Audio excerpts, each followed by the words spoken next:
Hello, everyone. How goes it? Oh, that's weird. What is that?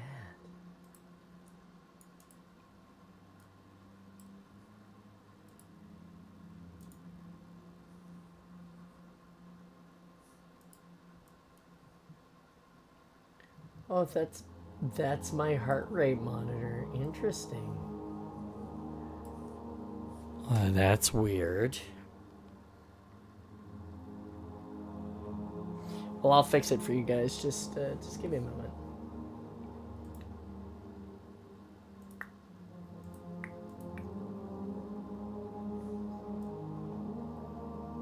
Wow, weird.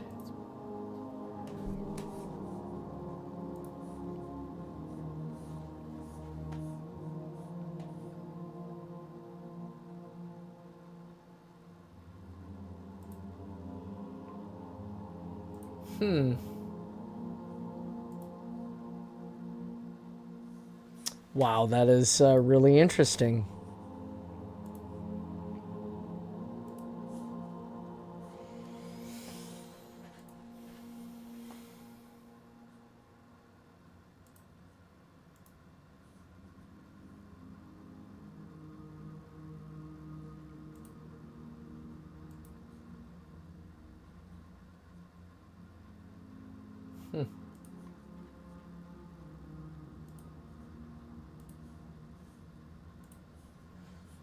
That is weird.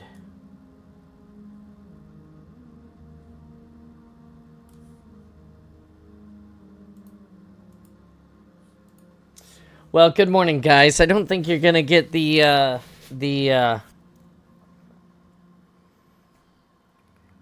don't think you guys are gonna get the heart rate today, because I'm gonna have to fix it, and I'm not sure what's wrong with it. But we'll take a look at it and get it fixed. That is so weird.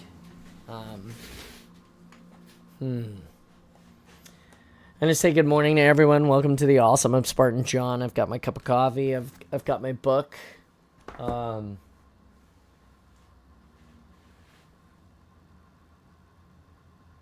Yeah, it's gonna be a great day. We're gonna read for a little bit, and then we're gonna hang out and do whatever it is that we normally do. So probably hang out, play some Halo, communicate, be friends, all the fun things.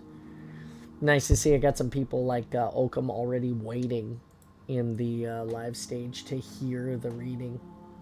That could mean only one thing: that he's home, which is huge, because it's a big deal. Big deal.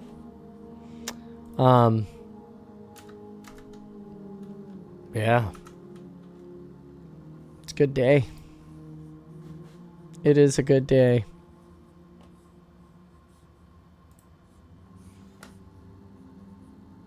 How are you guys out there today? Sorry, I'm just fixing something. I made a mistake when I made my here we go. Update. Bam. Done and done. Close. Up close. Alright, I get to put out announcements and then we'll get going, I think. It's gonna be a great day. We're gonna hang out. First day of reading in a while. So see how that goes. Music in the background is provided by Ambient Wonders. Installation 00 on YouTube gives us the opportunity to have those, and that's absolutely amazing. Son of a bitch.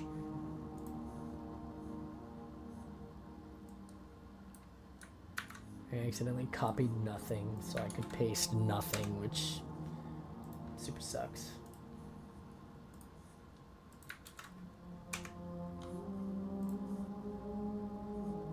I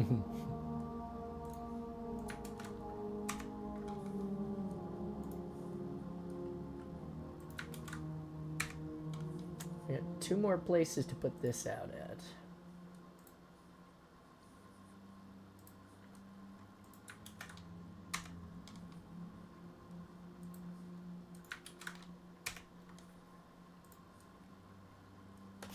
Boo! What is the boo?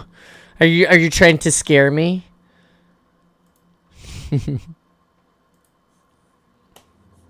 If you are, it's okay. We're just getting started. We're almost there. It'll be a minute.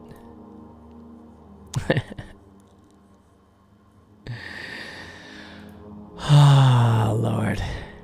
Lordy, lordy, lordy. There we go. Perfect. Okay, back to what I was doing.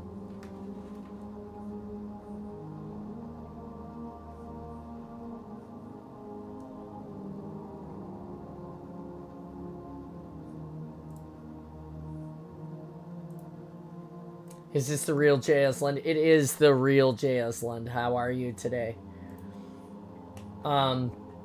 Just making a couple of announcements out in the world, and then we're gonna do some reading. It's me. It's that guy, the one, the only, Spartan John. You have stumbled upon me, and that is amazing. How are you today? We're just waiting a few minutes here just to get rolling. We got YouTube running. We've got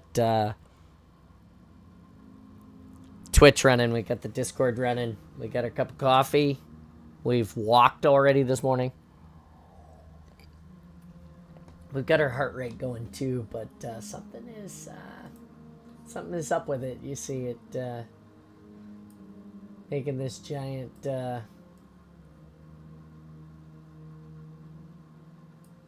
thing. I'm not sure what to do with that heart rate monitor. Let's go edit. I'm trying to see if I can edit it. Our cheap.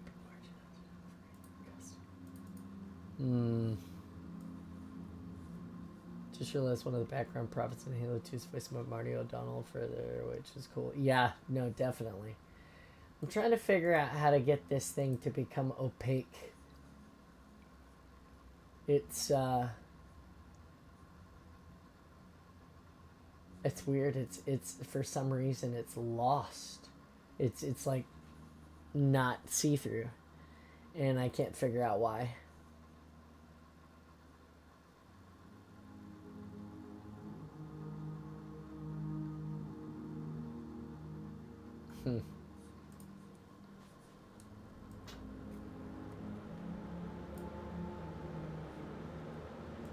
If I move it, then what happens? I wonder.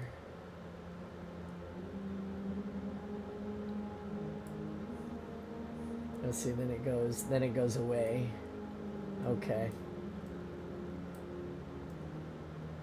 So it sort of needs to be up here, but it's not working. Interesting.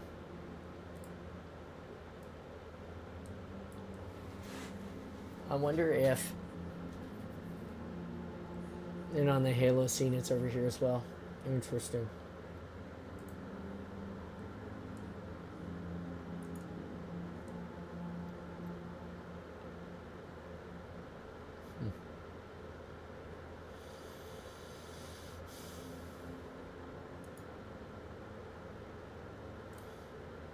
All right. Well,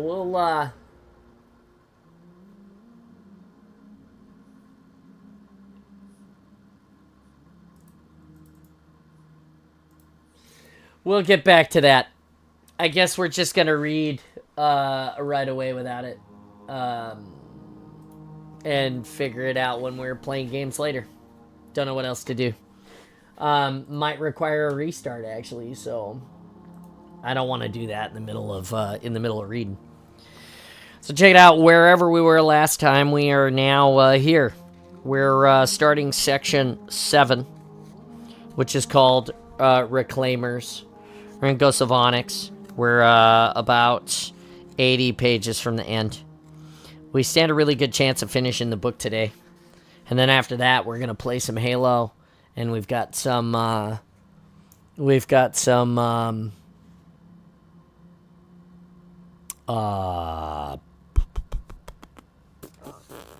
homework to do. One of our Forge friends, Oakham, has asked us to go and do some research for him, so we might very well do that today on the stream. I'm just putting out the hellos for everybody since there's already chatters. I just want to get the OBS bot going so that it can post all of this stuff for you guys. Make sure it's on now. Yep, still on.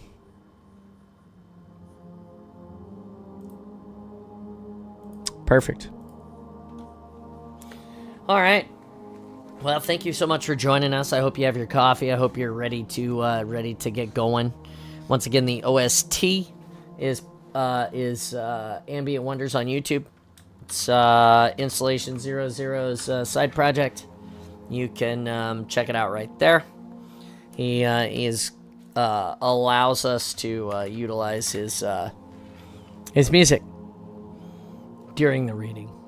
Can't say thank you enough for all the support. Shit, man, it's awesome. Welcome. Here's the bookmark. You know, we always put it out there because someday I'll learn how to edit these things, and once we figure that out, once I have like a group of editors, or I figured out how to edit it myself, however that works, we'll be better off because we'll be able to put up just the reading for you guys to enjoy, which I think is going to be really cool. Yeah. That's about what I got. Here we go. Section 7, Reclaimers. You guys ready for this?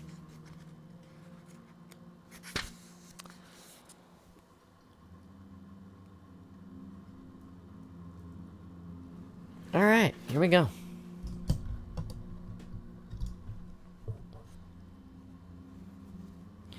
Chapter 33.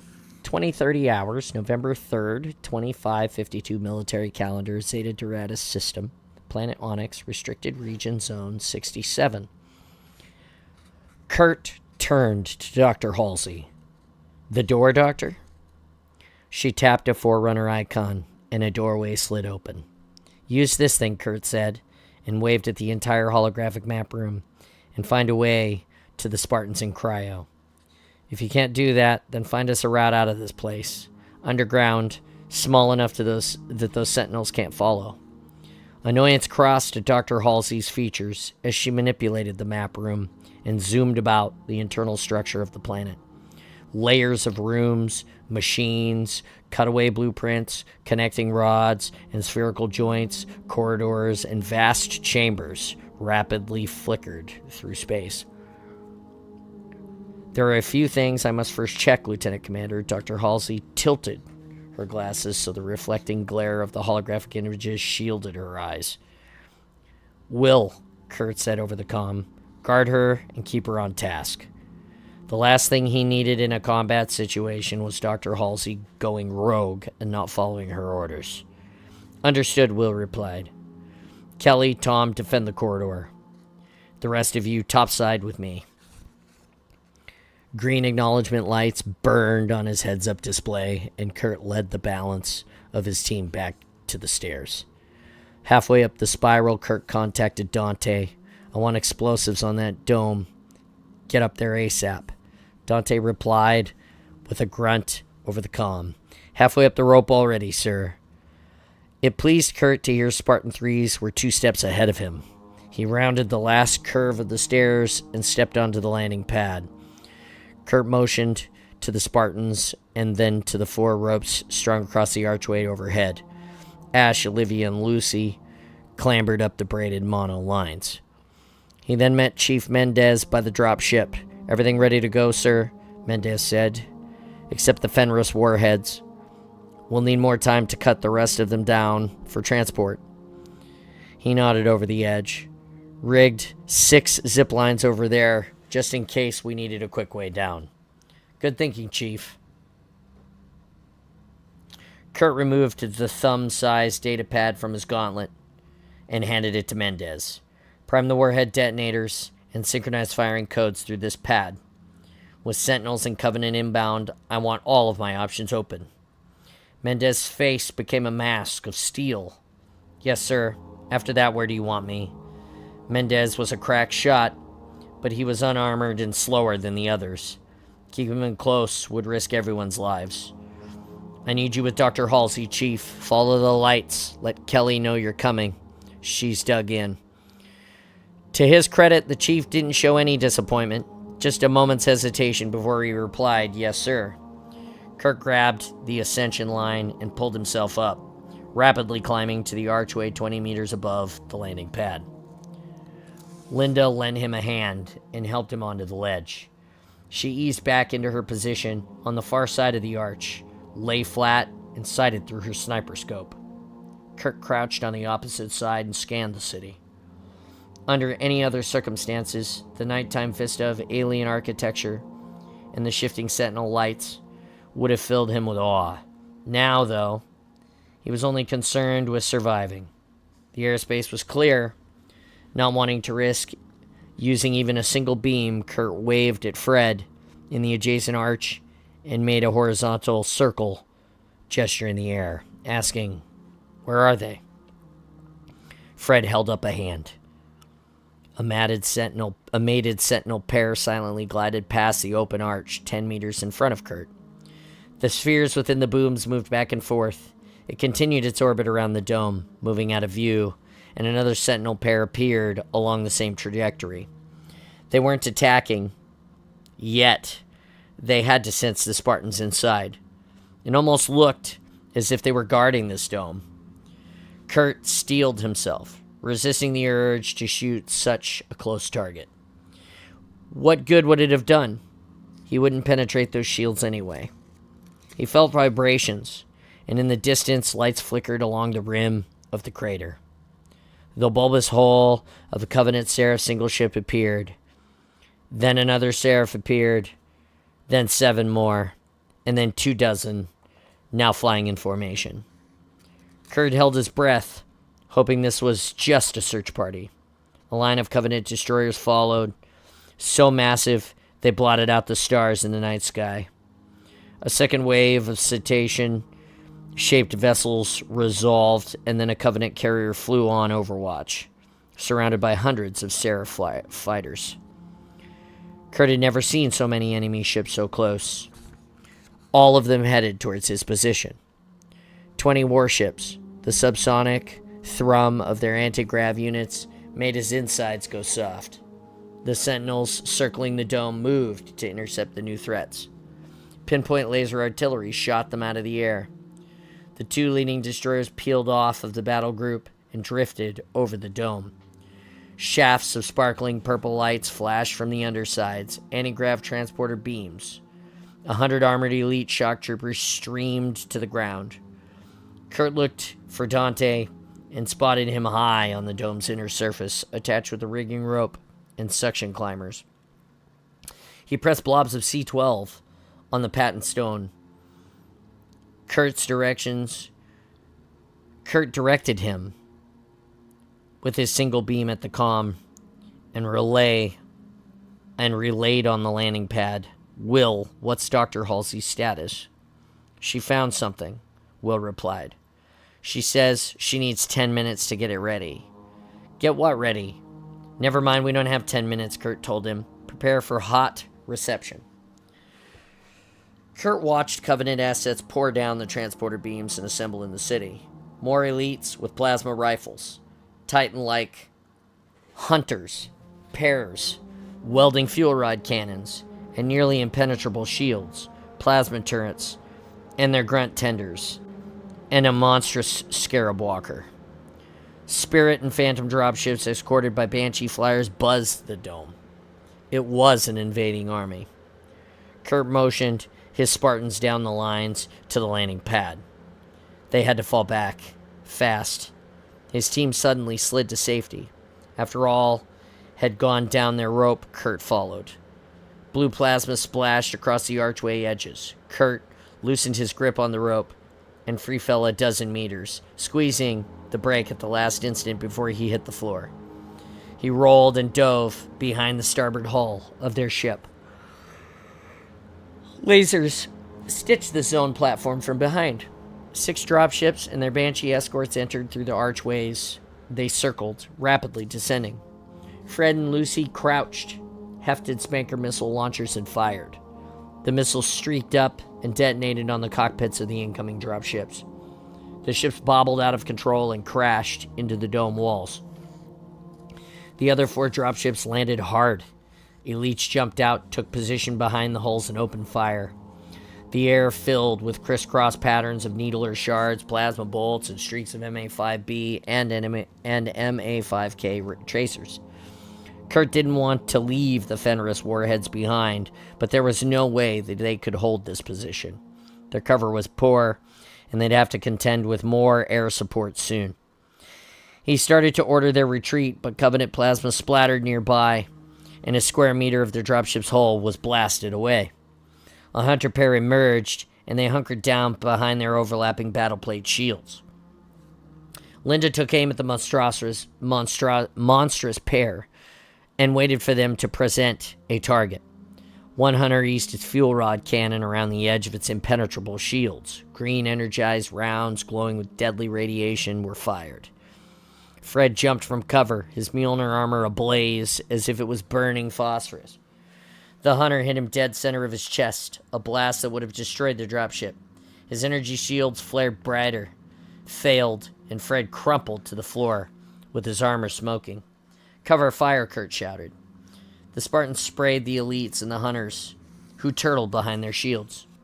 Dante and Lucy darted out and grabbed Fred, dragging him back. A fire team of 5 elites popped from cover and unleashed a torrent of plasma and needles. They were riddled with bullets and dropped, but one managed to shoot at Dante, and a plasma bolt glanced his side. He flinched but didn't stop, pulling Fred to safety. The hunter pair peeked around their overlapped shields. Linda fired methodically. Orange blood spattered from one hunter's exposed midsection. The hunters dropped behind their shields, screaming but still standing. "Over the edge, everyone," Kurt ordered. One by one, the Spartans slipped to the edge and jumped into the darkness. Kurt set 3 grenades on the floor, grabbed a zip line, and rappelled down. One wide swing into the open, and he pendulated back, landing on the curve of spiral stairs under the platform.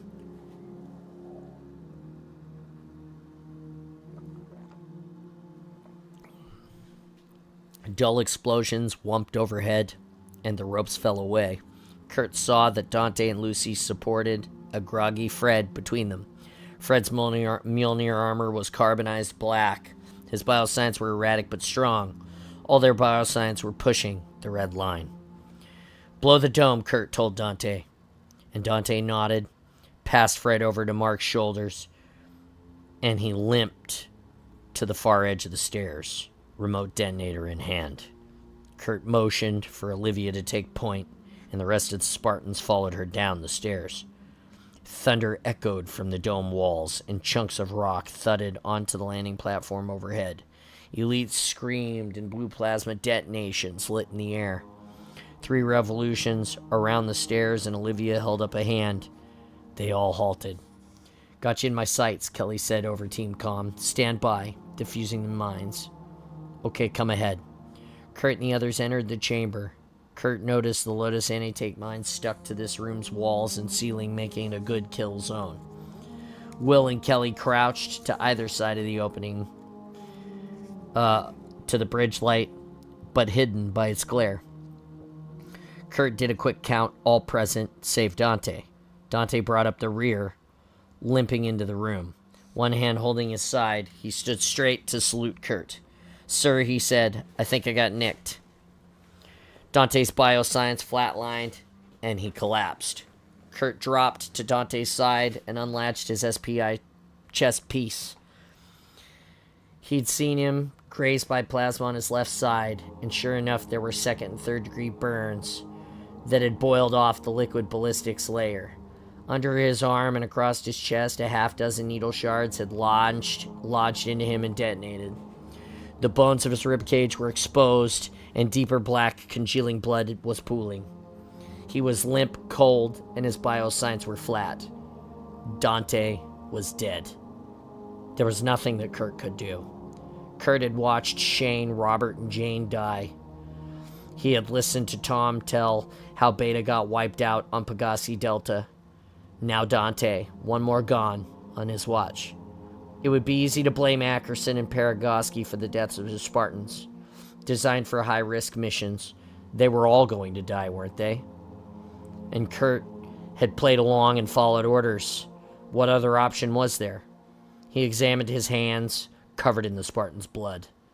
Linda set a hand on Kurt's shoulder. "We'll bring him with us." His training reasserted himself. Move, fight, live. The alternative was to sit here and join Dante. Kurt gently set Dante onto the floor. He had to focus. They had a mission. Get the Forerunner technology. Get the rest of his team out alive. Kurt promised the scales would be balanced for Dante. Somehow, he'd see to it himself if he had to.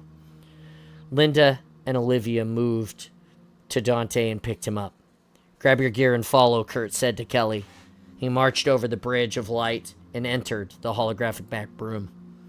Dr. Halsey stood at the Forerunner console, hieroglyphs swarming over its surface, the symbols meaning changing as they aligned into higher dimensional patterns for the moment, then rearranged into new kaleidoscope formations. Olivia and Linda set Dante's body down. Mark, Ash, and Holly knelt next to him and gingerly set his hands together on his chest. Dr. Halsey, Kurt said. She held up one hand, and with the other hand she furiously typed on a laptop that Mendez was holding for her.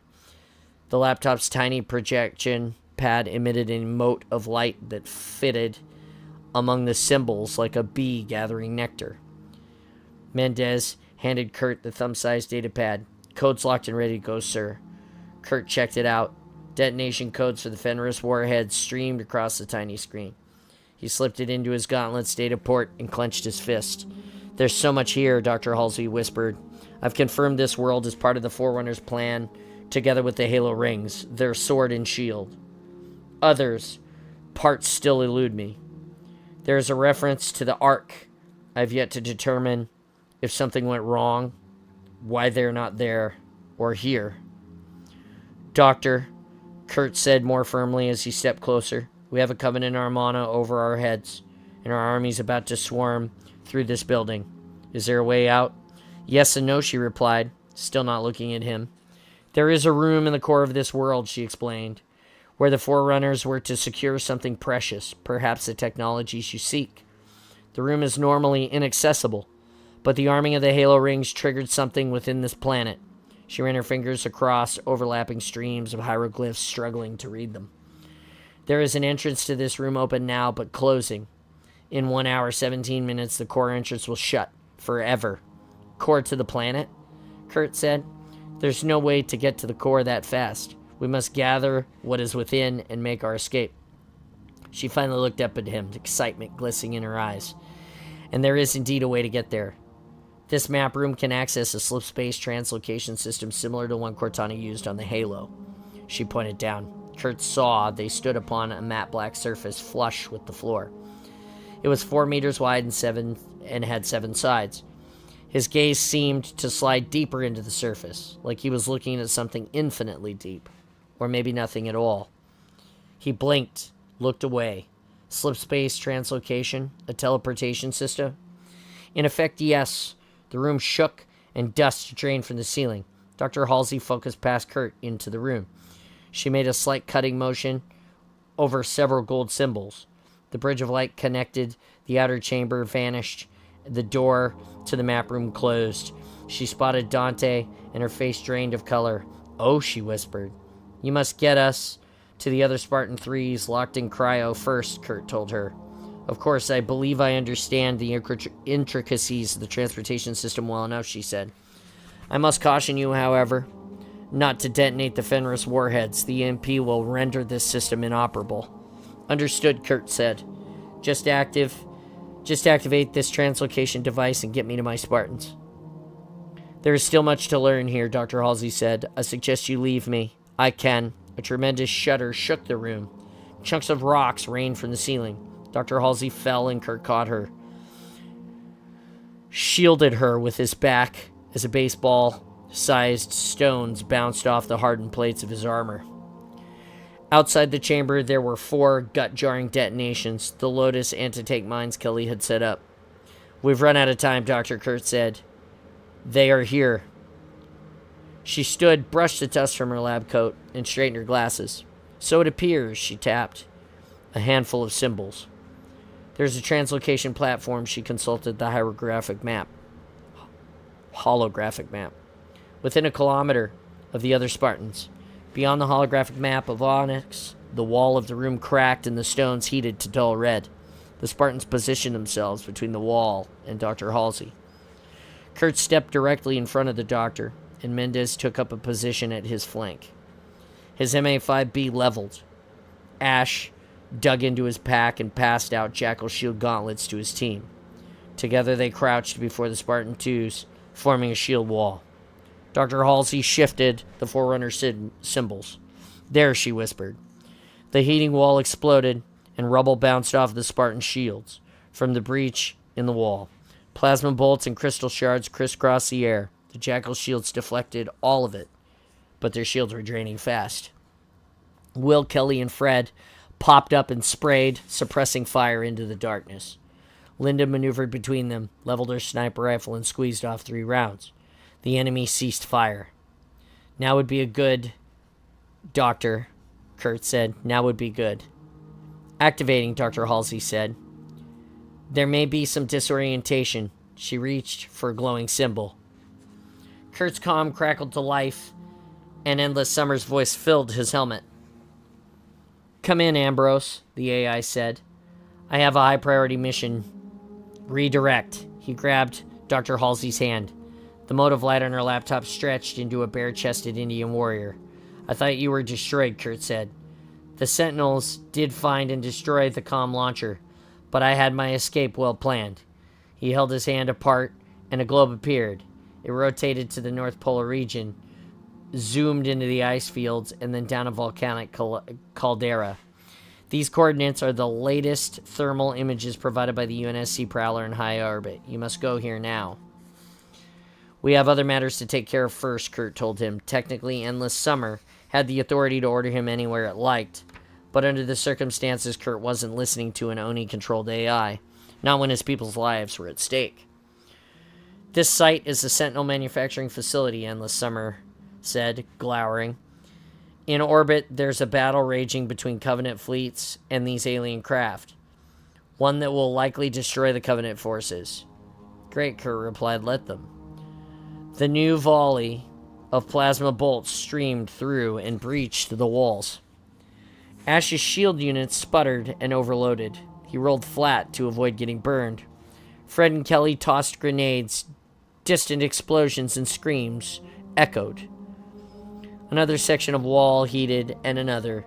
The Covenant weren't going to give up so easily. They'd open as many holes as they needed to penetrate these defenses. "You don't understand," Endless Summer said. "Once the alien forces have finished with the Covenant ships, they will focus on the lesser threat, the UNSC battle group in orbit, the one sent here to rescue you." The strategic picture instantly shifted in Kurt's mind. The fate of his battle group and his Spartans were linked. Save the ships, and they have a way off of this rock. Fail, and they'd be stuck here fighting Sentinels and Covenant ground forces until hell freezes over. Rescuing the other Spartan 3s in cryo would have to wait. "The Sentinels factory produces a new unit every 6 seconds, the AI explained. "At that rate, they will soon overwhelm any force USC can send." "Can you find this place?" Kurt asked Dr. Halsey. "Can you move us here?" She chewed on her lower lip. Her hands moved quickly over the symbols, rotating the holographic projection of the planet around, then at a dizzying rate. "Got it," she said. Endless Summer bowed and winked off. Kurt motioned for the Spartans to fall back to the center of the room. "Do it," he said. "Now." The walls of the chamber exploded inward. Chapter 34. 20:50 hours, November 3rd, 2552 military calendar, Zeta Doradus system, planet Onyx, Sentinel manufacturing facility under northern polar region. Kurt crawled to the edge where Linda and Chief Mendez had posted and peered out upon the vast factory, although the word factory was wholly inappropriate to describe the engineering wonderland. From his perch stretched out cavernous space, so large that he detected the slight arc of the planet's curve in the distance. The roof was beyond the rangefinder on Linda's Oracle sniper scope, and thin black clouds drifted 2/3 of the way from the ceiling. A machine the size of a battleship spewed a river of molten alloy into the air. This liquefied metal arced up and then cascaded into a hollow tower that pulsated with bioluminescent color.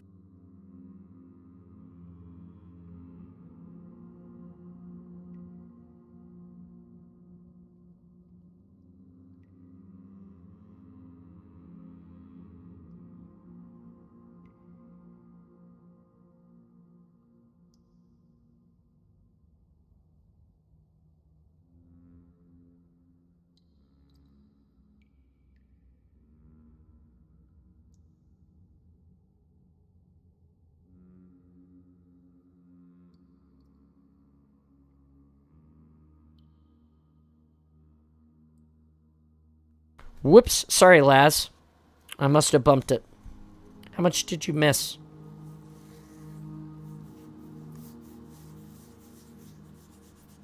It's okay, I'll go back.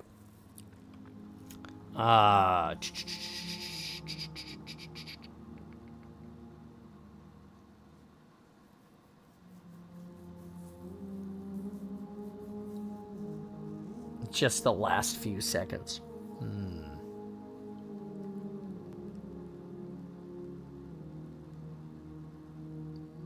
Okay.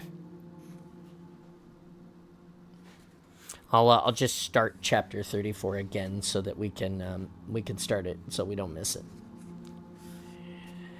2050 hours, November 3rd, 2552 military calendar, Zeta Doradus system planet Onyx, Sentinel manufacturing facility under northern polar region. Chapter 34. Kirk crawled to the edge where Lyndon Chief Mendez had posted and peered out upon the vast factory.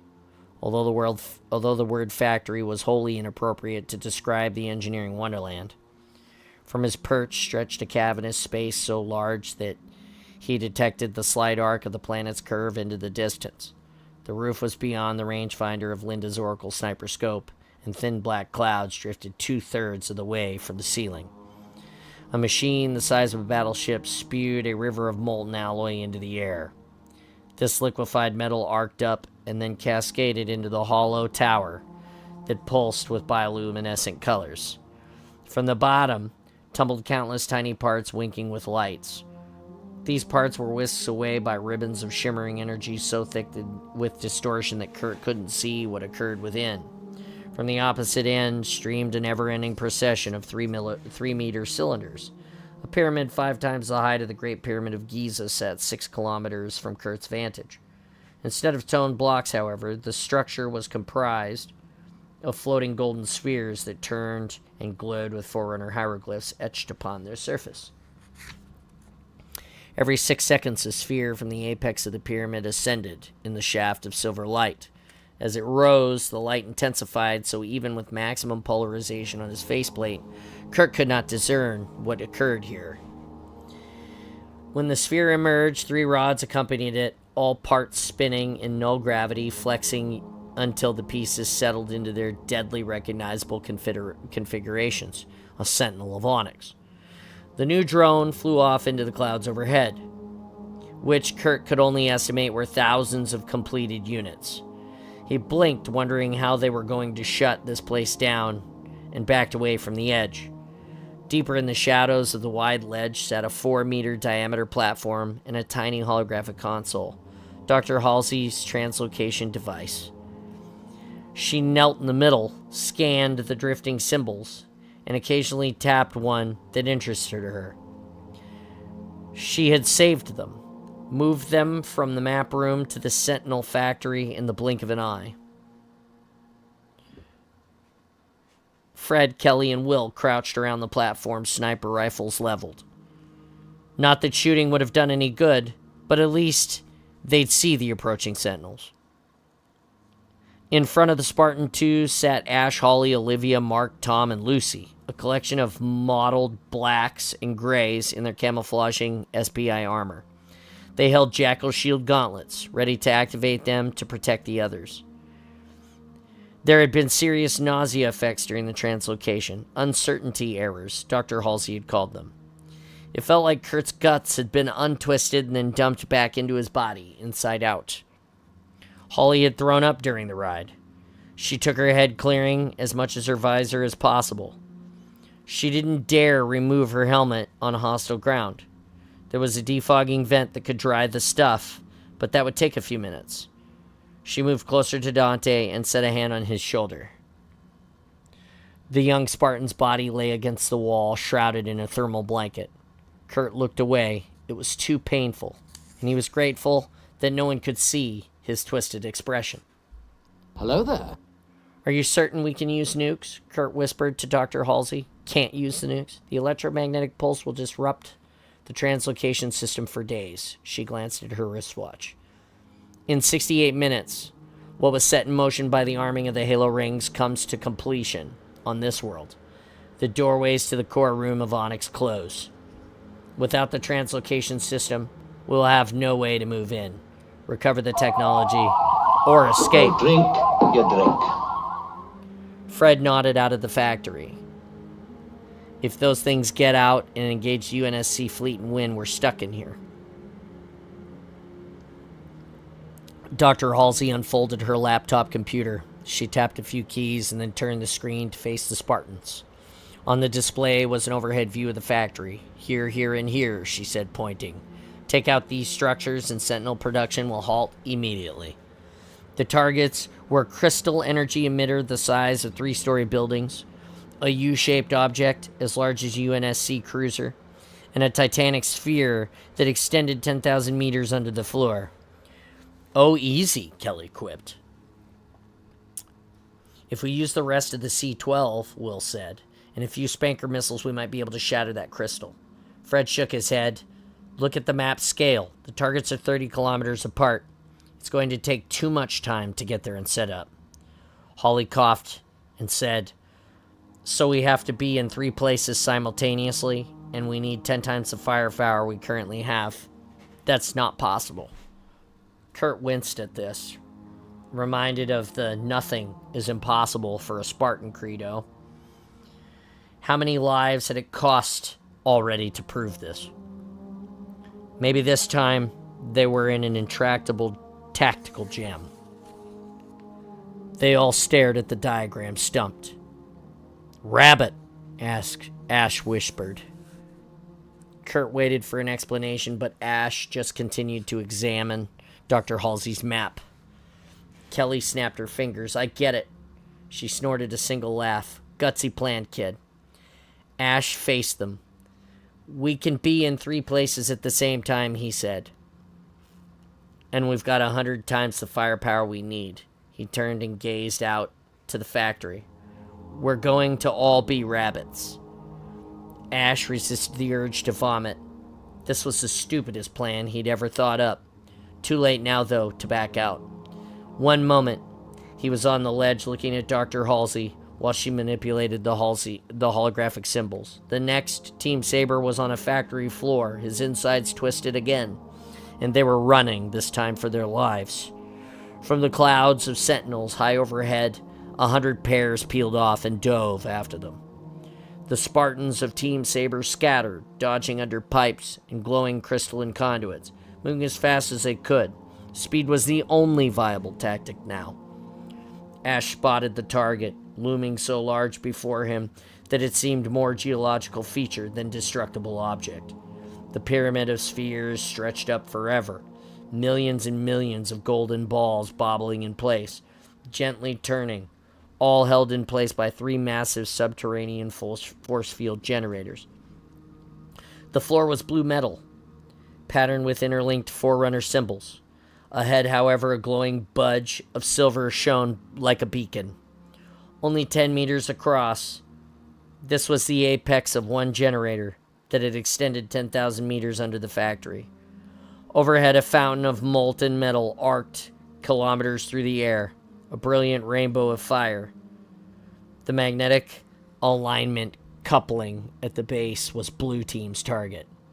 Tom and Lucy had stealthed ahead of all of them to blow up the 3-story tall crystal on the far side of the factory.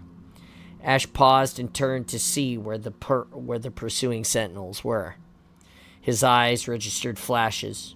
His training took over, and his body moved before he cluttered his mind with thoughts. He stepped right, pushed off, and jumped left. The floor exploded. Shrapnel tore through his SPI armor, and he was remotely aware that something had happened to his left leg, but he continued to ignore it. Ash rolled, turned, and chucked a grenade as 3 sentinel pairs streaked over him. The grenade bounced off the shields harmlessly and detonated in the air. At least this part of the plan was working. They were drawing fire. He detected a dozen more sentinels in the air, shooting at other targets, bathing the facility in brilliant gold illumination, razor-sharp shadows, and glowing molten craters. Ash's broadcast on Team Comm. Form up. Accelerate approach to this target. On his TAC-MAC, he marked the apex of the generator, and then placed a secondary marker on the extraction point. a location 300 meters distant over open ground. Ash charged forward, running a crazy pattern right, left, sudden stops, rolls, and ducks. Energy beams fell all around him. Fire washed over him. Liquid metal splattered on his back, but he didn't flinch. His eyes clouded red, and his vision tunneled on the glowing target ahead. He had to get there. He would get there. Ash sprinted straight ahead, every muscle pumped and burned with lactic acid. Olivia and Holly got to the dome, turned, and their jackal gauntlets crackled to life. They stood together, overlapping energy shields. Behind them loomed the impossibly large pyramid of spheres as they turned towards them. "Hurry," Holly cried over Team Comm. She raised the bottom edge of her shield a half of a meter. Under quick, Ash jumped, dove under their feet and behind the energy shields. Light surrounded him, and the floor to either side melted and blasted away. He stood between the teammates and snapped on his own jackal gauntlet. Mark joined them. Ash hesitated, waiting for Dante to get there, then realized his grim mistake. He wished his friend was here by his side, but he was gone, and Dante would have wanted the team to keep their heads and fight and win. Ash watched as the swarm of enemies surrounded them. There were about 40 sentinel pairs. They could have all fired and blown Team Saber to hell, but instead they looked weary, like they were thinking about this, which was the one thing he couldn't let happen. "Get their attention," Ash told Mark. Mark nodded and hefted their only spanker missile launcher. He angled it at the cluster of sentinels at 4 o'clock. The missile streaked through the air and hit a pair dead center, mushrooming into thunderous explosion and smoke. The sentinels behind the shields were untouched. The hovering sentinels ceased circling, and 7 aligned one behind one another to form a line pointed at Team Saber. "Tighten it up, guys," Ash ordered. Olivia's eye on our 6. The Spartans huddled as close as they could. "All clear behind," Olivia whispered. "Best exit vector, 9 o'clock. There was no way a few jackal shields would withstand the combined energy blast that had leveled an entire granite mesa. Then again, they wouldn't have to. The 7 sentinels adjusted their aim, and their spheres glowed red, amber, and then glistening gold. "Stand by," Ash whispered over Team Comm. He crouched lower and gritted his teeth. The drones contracted, and the glare from their spheres intensified. "Go," Ash cried. The Spartans of Team Saber jumped, rolled, and scattered. The sentinels fired a culminated beam of energy that struck where Team Saber had been just moments ago. A direct hit in the glowing dome of the force field generator. Ash turned away, but the concussive blast rolled his body. Shrapnel cut into his back, and his skin blistered. He focused on the second nav marker on his heads-up display, the one thing that mattered now. He ran toward it, tiny platform 300 meters away, the only way out. Around him, the air paused and then rushed back toward the generator with hurricane force. He turned curiously, overcoming the instinct to flee. Where the silver dome had been, there was a blackened crater of twisted metal. The sentinels had moved in, projecting their shields over the open wound. But the crater's edges crinkled as atmosphere sucked inside. More sentinels rushed toward the breach, trying to hold it. A silver flash overwhelmed Ash's senses. There was a double explosion, and a giant hand swatted him. He tumbled 10 meters and slammed to a halt flat on his back. Dazed, he got up slowly, but the sentinels were gone. The crater they had tried to hold was now a smoking rift 100 meters wide. The pyramid of spheres, the mountains of metal, shuddered. The force field generator was only one of 3, but without it in place, the formation was unbalanced, and when a million ball bearings stacked upon one another, they were not exactly balanced. Ash turned and sprinted. Ahead, Holly had fallen and struggled to get to her feet. He went to her, grabbed her by the hand, and lifted her up. But they both froze as they caught a glimpse of the pyramid. The outer layer of spheres tumbled and bounced off of their fellows A chain reaction of cascading destruction. Rivers of metal balls flowed, then torrents, an avalanche that rolled across the floor. In great waves, tons of metal headed for them. "Guys, move it," Mark yelled over the team comm. Ash blinked and snapped out of his stupor. He and Holly turned and sprinted towards the extraction point. Mark and Olivia were already on the platform, waving to them to hurry. Ash felt the thunderous force through the floor that grew louder with every step until it shook his bones. He and Holly leapt over the platform. "Dr. Halsey, go," he screamed over an open comm channel. But nothing happened.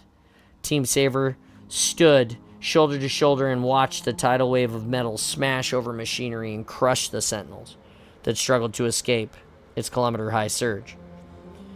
But there was no escaping something like this. "We got the mission done," Ash told his friends over team comm. "We won." He still held Holly's hand. He gripped it even tighter now. The shadows of the wave covered them and plunged into the darkness. There was a flash of light. Nausea hit Ash in the gut like a lead glove wrapped around a brick. The blinding light faded, and they were back on the ledge. Holly disentangled her hand from his and looked away. Mark steadied himself against the wall. Olivia stepped off the platform and hung her head between her legs. Dr. Halsey sat and stared at the tornado of Covenant symbols that rose from her laptop now, her eyes darting back and forth, trying to watch them all at the same time.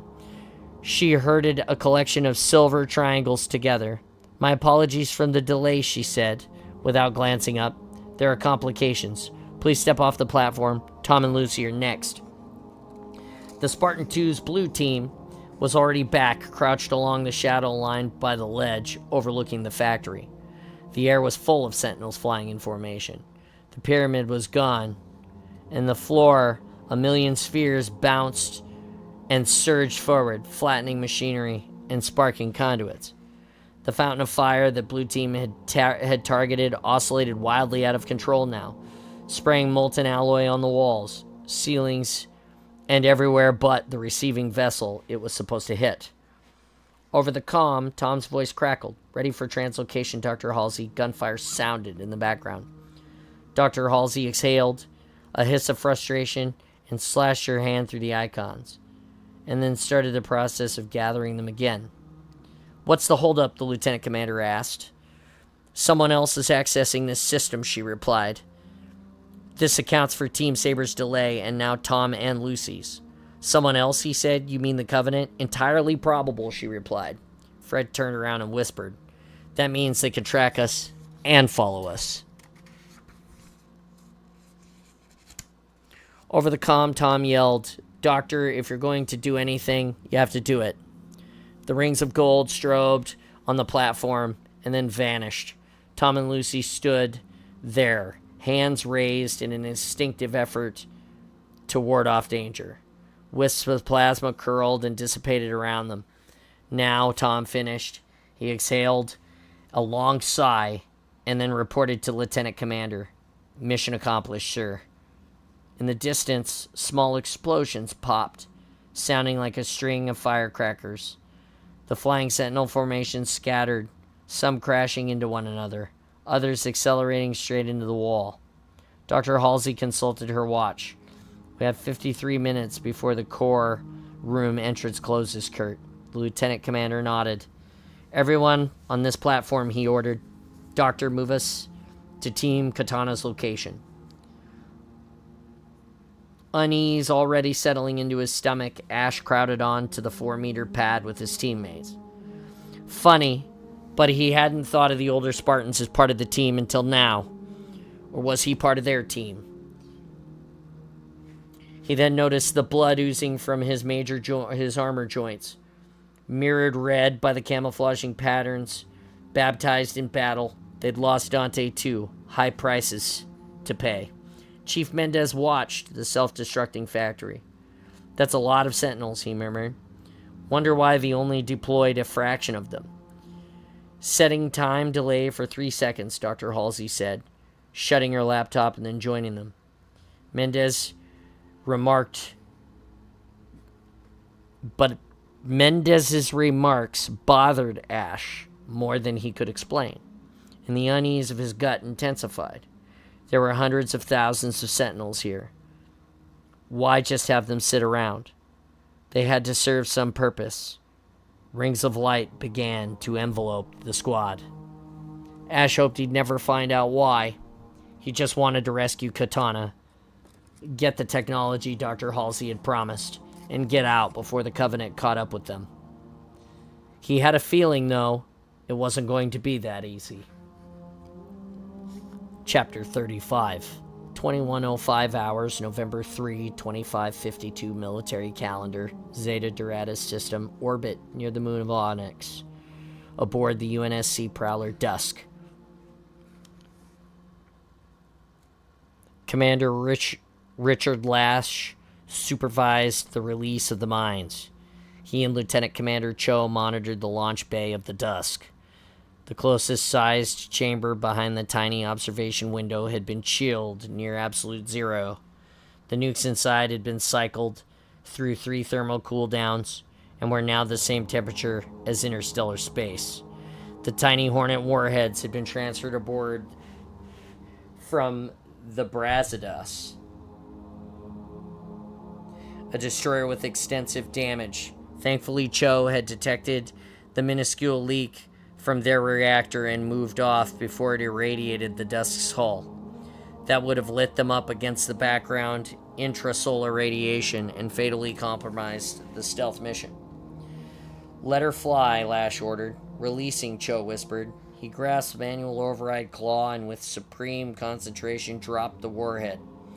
The bay doors irised open, and the black edge-shaped Hornet mine dropped from the carrier and centimeter by centimeter drifted further into space. "That was the last one, sir." Cho wiped the beads of sweat that had collected on his wrinkled forehead. Cho was technically past mandatory retirement age in the UNSC Prowler Corps. This was a fact that had been carefully ignored by Captain Iglesias.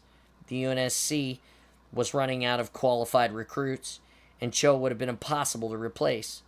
Lash gave him an approving nod, which was much praise as the old engineer was ever comfortable receiving. "Thank you, sir." Lash entered the tube to the bridge and pushed off, propelling himself in the null G, somersaulting and then using his legs to brake.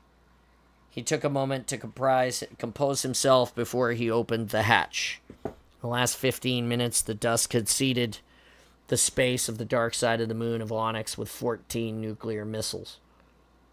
30 megaton yield with vacuum-enhanced loads. Delicate work to stay stealthed and get them all deployed on Admiral Patterson's timetable, but they had done it. All it had cost was the fraying of Lash's already short nerves. He smothered his uniform. Fix your damn back. Brushed his thinning hair, took a deep breath, and then spun open the hatch. "Report," he said to Lieutenant Commander Waters. Waters looked up with bloodshot eyes from the display. "The Admiral has been informed that the mission was accomplished, sir. He's moving his fleet to new coordinates, a high orbit on the bright side of the moon." Lash examined the system's nav map. Patterson was going to use the entire planetoid as cover. He'd need it. The enemy forces still outnumbered him 16 ships to 4. By any measure, it would be suicide to attack the Covenant battle group. The line, however, between the sane and not was becoming increasingly blurred in the system. Lash settled in the captain's chair. "Lieutenant Yang, status." "As dark as midnight under the rock, sir." Lash nodded, pleased at Yang's hyperbole. A little humor was a good sign.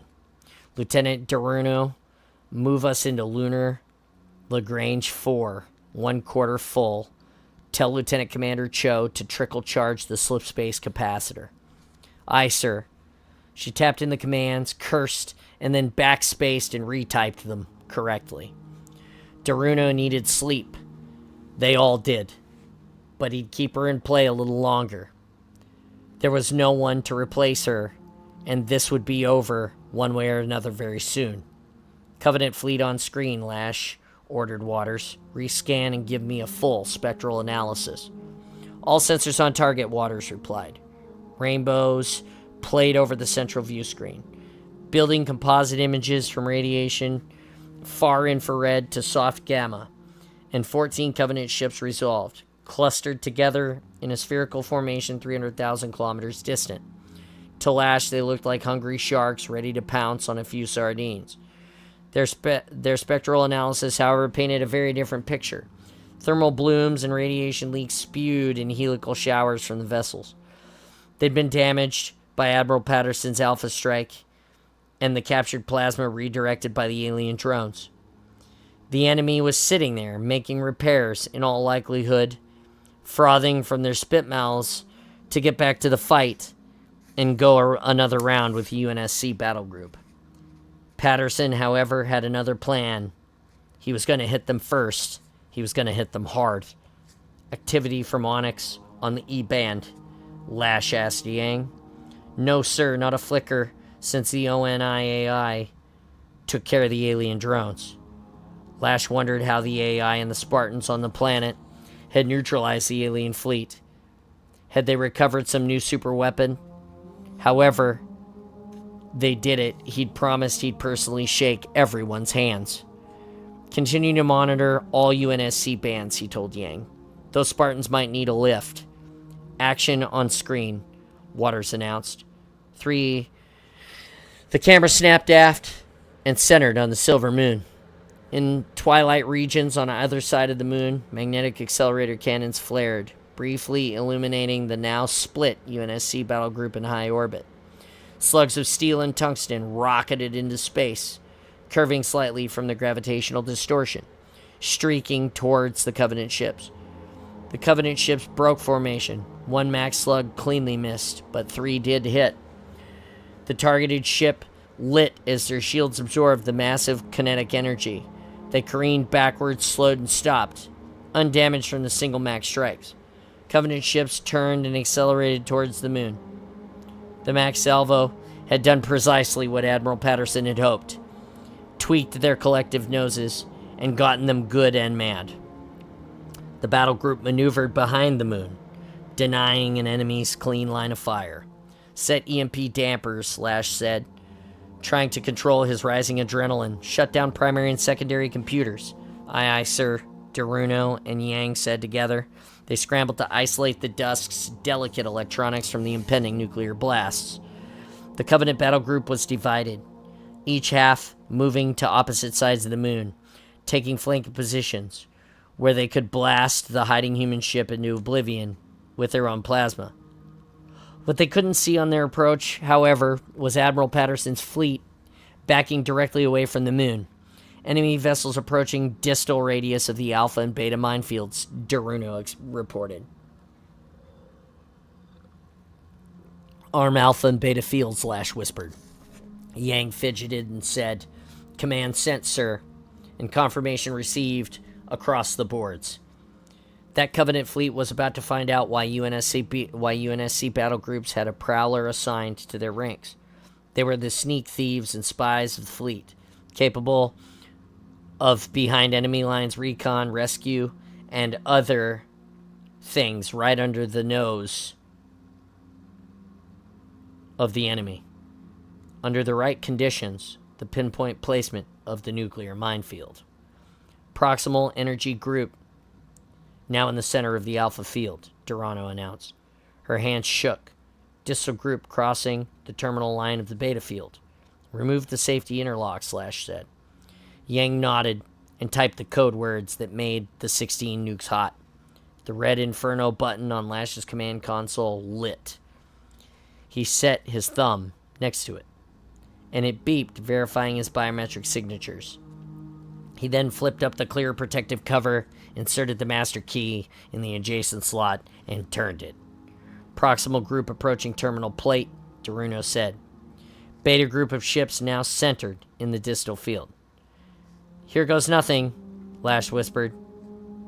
Here goes everything. He pressed the button, and it made a satisfying click. On either side of the moon, 7 tiny suns flashed into existence, ballooned and enveloped the Covenant and the entire battle group. The collective nuclear fireballs cooled yellow and then dull red. Even with vacuum-enhanced loads, nuclear warheads in space did not persist a fraction as long as aerial or ground bursts. The destructive clouds thinned to translucency, and a glittering haze of cooling metal formed an expanding halo around the planetoid. Inside the silver confetti, however, larger shimmering patches resolved, the energy shields of the 4 surviving Covenant destroyers. Admiral Patterson moved his fleet towards the moon and opened fire. Mac rounds tore through the space, and behind them Archer missiles placed lacy paths of exhaust through the vacuums. 2 Covenant ships sluggishly changed course and intercepted the mag slugs. Their distressed shields shattered and their hulls cratered inward. Fire fountained as their plasma lines vented. Flocks of Archer missiles dove into the injured ships, and explosions punctuated armor and propulsion grids. The crippled ships turned towards the moon, and in slow motion tumbled towards their surfaces. The UNSC battle group continued their charge. 4 warships against the last 2 wounded Covenant destroyers, not entirely impossible odds. Lash imagined that 100 years in the future, historians might look back at this moment and declare it a turning point of humanity's struggle. That they had fought off and defeated the Covenant at Onyx, won the prize of alien technology, and gone on, not only to survive, but to win their own struggle, their long struggle. He had secretly believed that they could not win this war for so long. He barely recognized the emotions that coursed through him now. Hope. Covenant ships on new heading, Lieutenant Durano said. She chewed on her lower lip, and a tiny drop of blood appeared. Intercept course, sir. On screen, the last 2 enemy destroyers accelerated towards the moon. An extrapolated trajectory appeared, a slingshot orbit that would bring them around and back and straight towards the dusk. Get primary computers online, Lash ordered. What's our slip space status? Over the comm, Cho's voice crackled with static. Capacitors are at 80% and draining. I'll need full engine power for 2 more minutes. Understood, Lash replied. 2 minutes could be forever. Continue dark protocols, he ordered Yang. Lock down all external systems. To Lieutenant Durano, he said, use docking jets to present minimum aspect to the incoming vessels while they're on the blind side. Aye, sir. She activated the thrusters and tapped the joystick to manually reposition the ship. On screen, the moon tilted as if they had realigned. The Covenant destroyer pair emerged from the far side of the moon and grew larger and larger on screen. Sleek and dangerous as hell, their gray-blue hulls bore down on the dusk. Replot their course, Lash told Lieutenant Commander Waters. Waters stood over his station, checked and rechecked his numbers. Not an intercept course, he whispered, but damn close. A coincidence, or had the enemy seen them and were coming for revenge?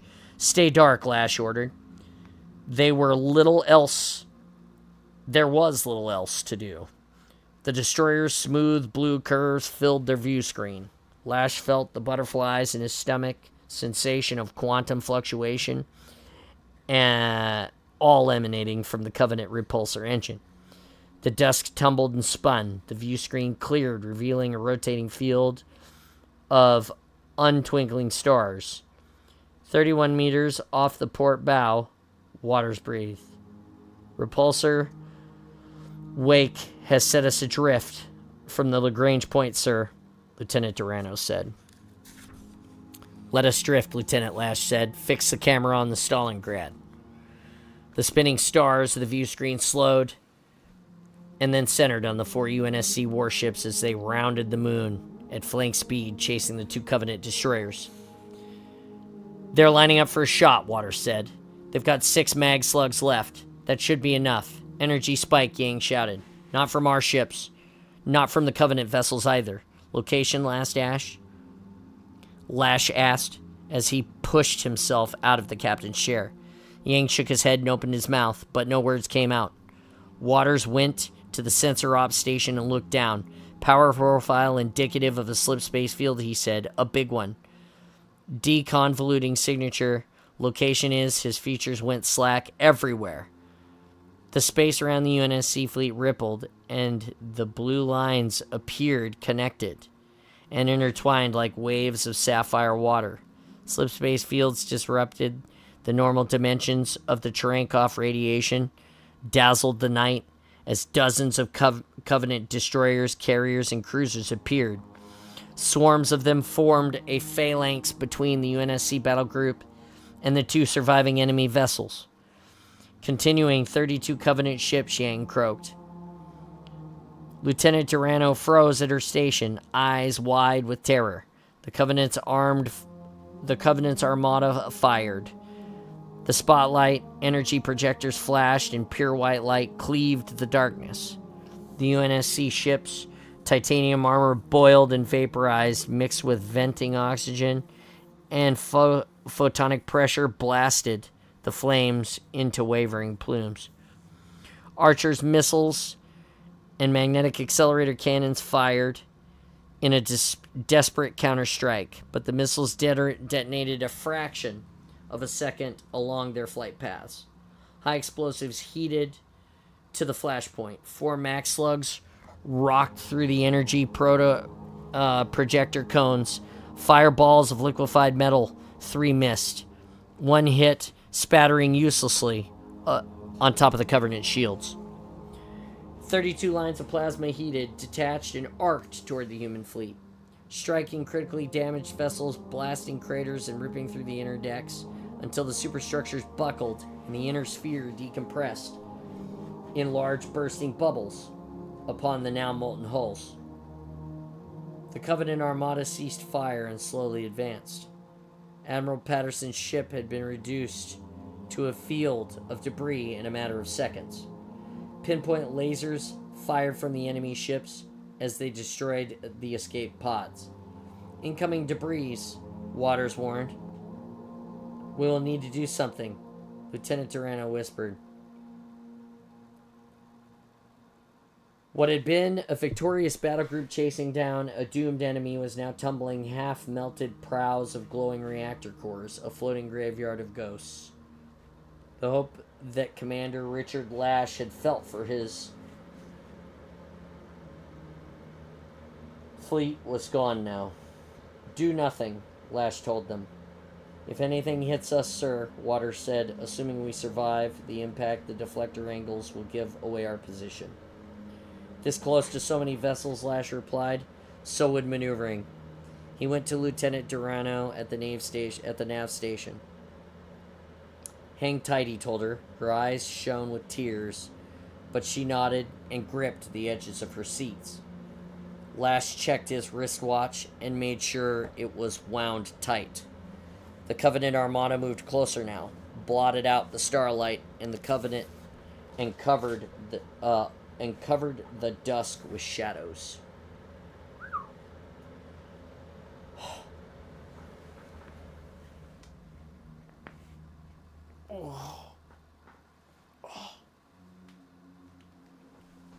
Oh, man. Chapter 36. 25:15 hours, November 3rd, 2552 military calendar, Zeta Doradus system.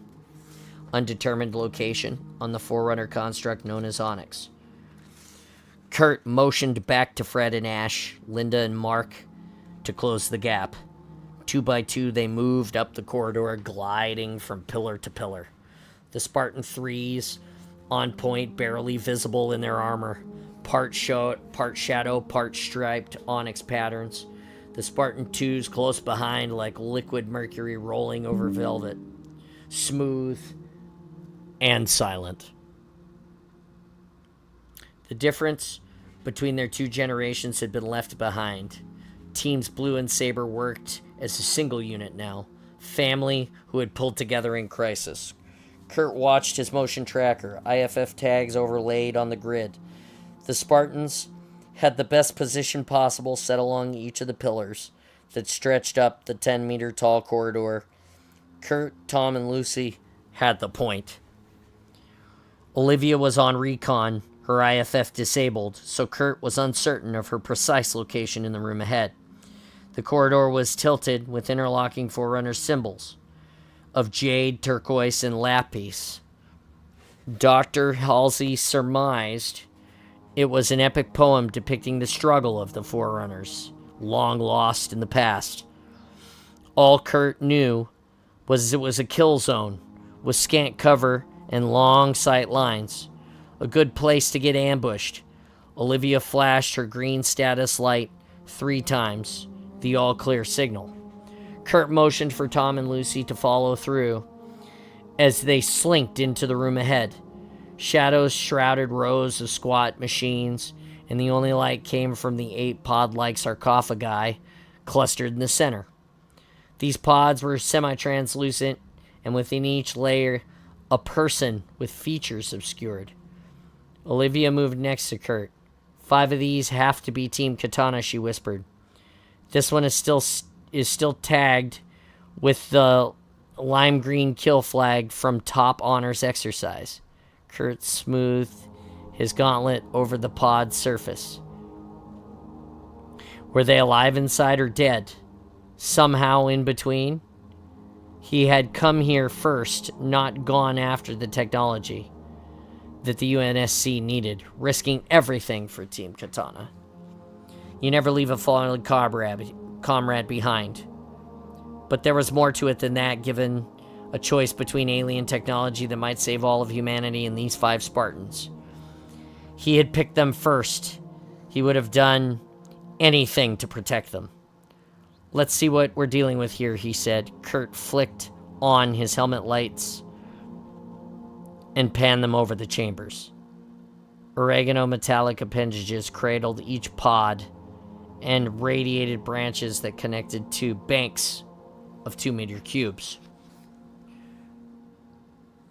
Upon closer inspection, Kurt saw a faint light leaking from these cubes.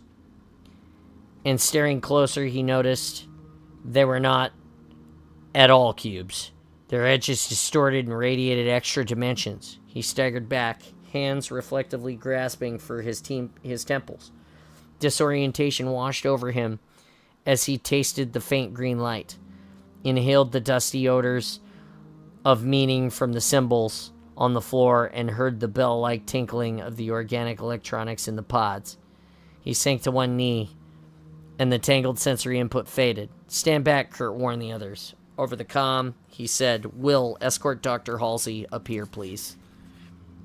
Another wave of disorientation hit Kurt, and his vision swam. When he again could see, Dr. Halsey knelt next to him. Move away from the machine, she told Will. Will dragged him back to the room's entrance, and Kurt's vision immediately cleared and the dizziness vanished. What was that? He asked Dr. Halsey. Unshielded slipspace fields, she said. Her face was a mask of concentration, staring at the cubic machine housing. Frowning, she crossed to the pods. Linda, she said, your assistance is needed. Linda moved up to Dr. Halsey, her sniper rifle aimed at the floor. Use your weapon's rangefinder. Point at the interior of the pod. Linda nodded, raised her rifle, and aimed at the Spartan inside the pod. After a moment, she lowered the weapon, checked her oracle scope settings, and then repeated the procedure, shaking her head. You're reading an infinite range, Dr. Halsey said. Yes, Linda replied, uncharacteristic annoyance in her tone. There must be something wrong with it. No, Dr. Halsey replied. I'm afraid it's in perfect working order. She turned to Kurt. I cannot revive your Spartans, or the other 3, Lieutenant Commander. They are not in cryogenic suspension. Kurt shook off the last traces of confusion.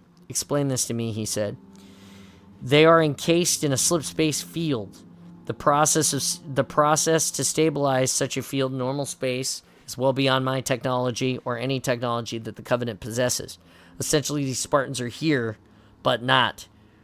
Extruded into an alternate set of spatial coordinates and excluded from time. They're right here, Linda said, and pointed at the pods. No, Dr. Halsey said. You're merely seeing their after image. It's like looking at a mass accelerated past the event horizon of a black hole. Its image may linger here forever, but it's gone. So they're gone, Linda whispered. Oh no, Dr. Halsey replied. They're still right here, Kurt said.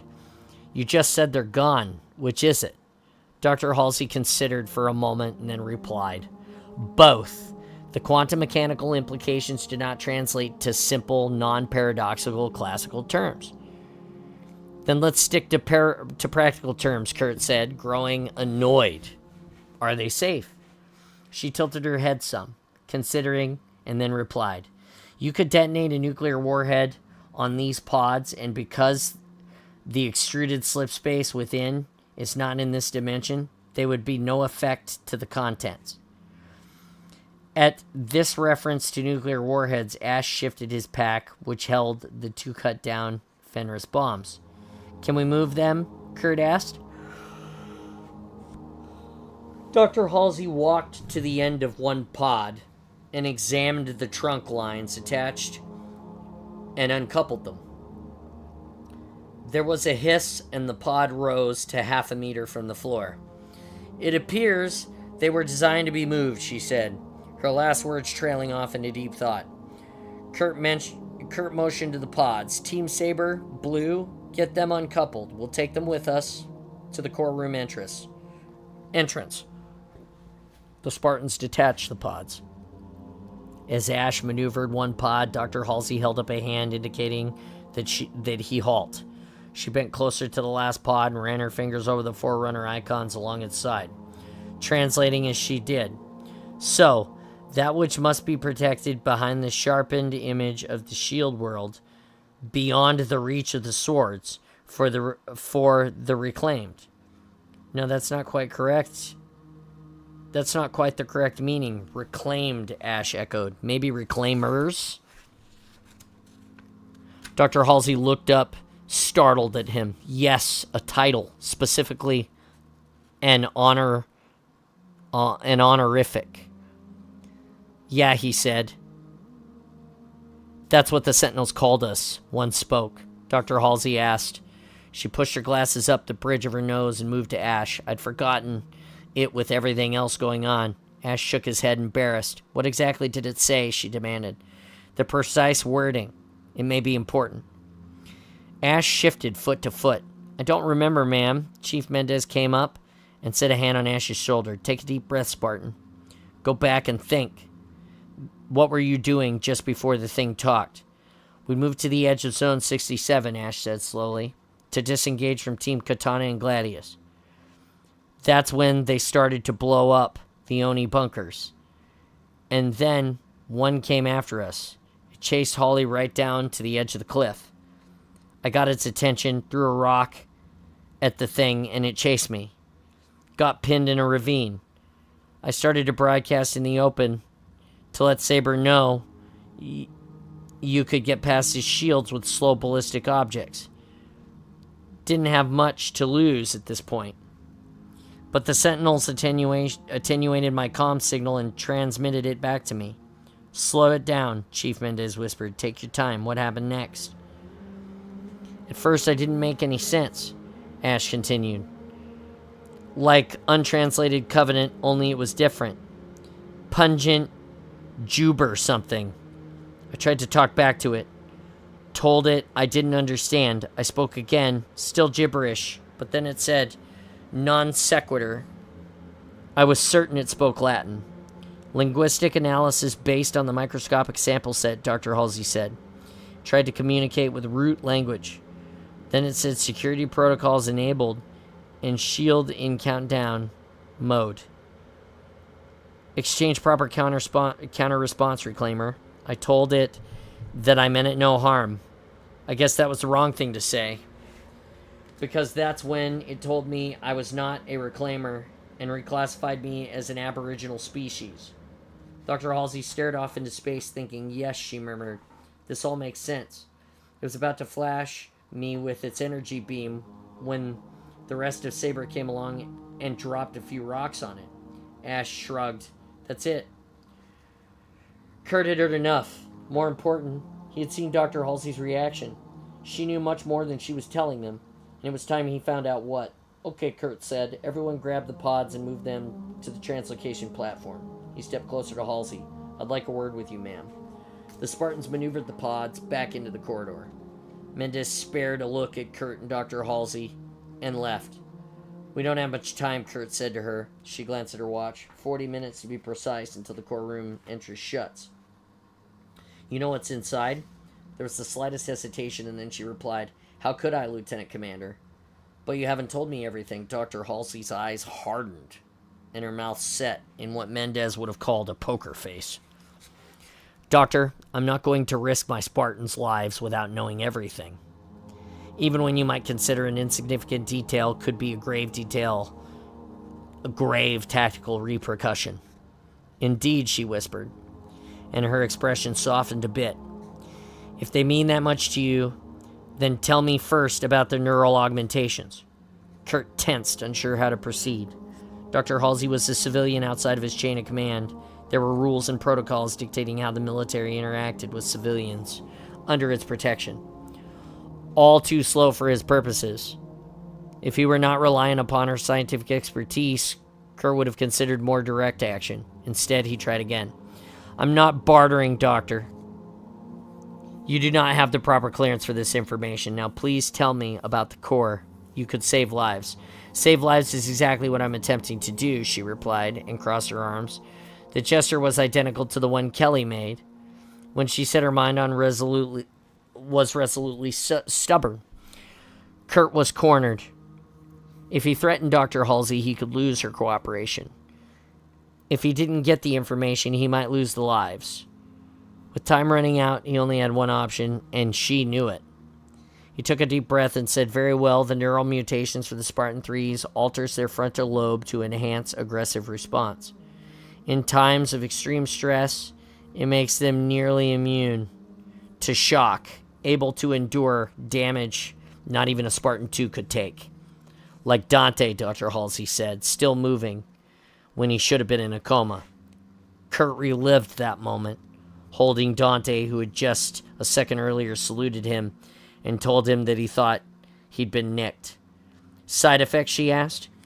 Yes, Kurt whispered. Over time, higher brain functions are suppressed, and the Spartans lose their strategic judgment. A counteragent blocks this, but it must be regularly administered. I'm not sure I agree that the trade-off is worth it, she said. Unless their needs were, even by Spartan standards, extraordinary.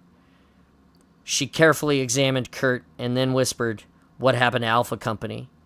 They were deployed to shut down a Covenant shipyard on the edge of UNSC space. Kurt stopped, straining to hold back the blackness that rose within him.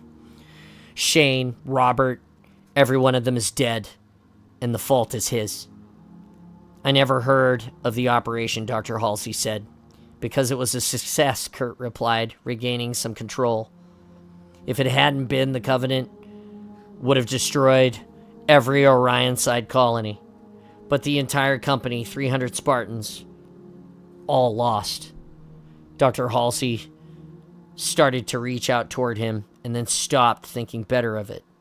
Tom and Lucy, the only survivors of Beta Company from the Pegasi Delta Op, he replied. They were silent a moment. Kurt wrestled to rise above his emotion and his memories. But with so many lost, he felt like he was drowning. I understand why you would risk such an outlawed protocol, Dr. Halsey said. You would do anything to help them, your Spartans, as I would for mine. Over the comm, Chief Mendez spoke. We're at the platform, sir, awaiting further orders. Stand by, Kurt replied. He banished his feelings to the dark vessels of his mind, one brimming to overflow with pain, and then he focused on Dr. Halsey. Where are you? Why are you here? He asked her. It's not to recover Forerunner technologies. If you had really suspected, you would have told John. and he'd have sent more assets than a single Spartan and a 50-year-old ship converted for civilian uses. Dr. Halsey dropped her gaze to the intricately tiled floor. "There's no need for this pretense with you," she whispered. "Only one becomes so accustomed to keeping secrets. One forgets how to tell everyone anything." Her forehead crinkled, most as if it hurt to speak. "You are correct. I did not come to Onyx looking for Forerunner technology. I came for the Spartans. We want the same thing. We want them to survive." She set one hand over her throat, some reflexive defensive gesture to protect herself. "This is not the war the UNSC can win. Kurt, surely this has occurred to you." He nodded, although the fact had not. She seemed to accept this, however she continued. "We've been slowly losing this war. Slowly, I think, because we had not been the main focus of the Covenant's hegemony until recently. Now, they have found and targeted Earth. And to this grim scenario, the Flood, an emergent biology that even the Forerunners could not control. But we have to fight it," Kurt said. "The Covenant don't take prisoners. And from what you've told us of the Flood, there is no other option." Dr. Halsey smiled. "So like a Spartan, and at the same time, you are so unlike any of them. You crossed the line none of your kind ever dared to before, breaking the regulations and engineering a massive cover-up, all to protect your charges. What I had planned, though, went much further." Over the comm, Fred broke in.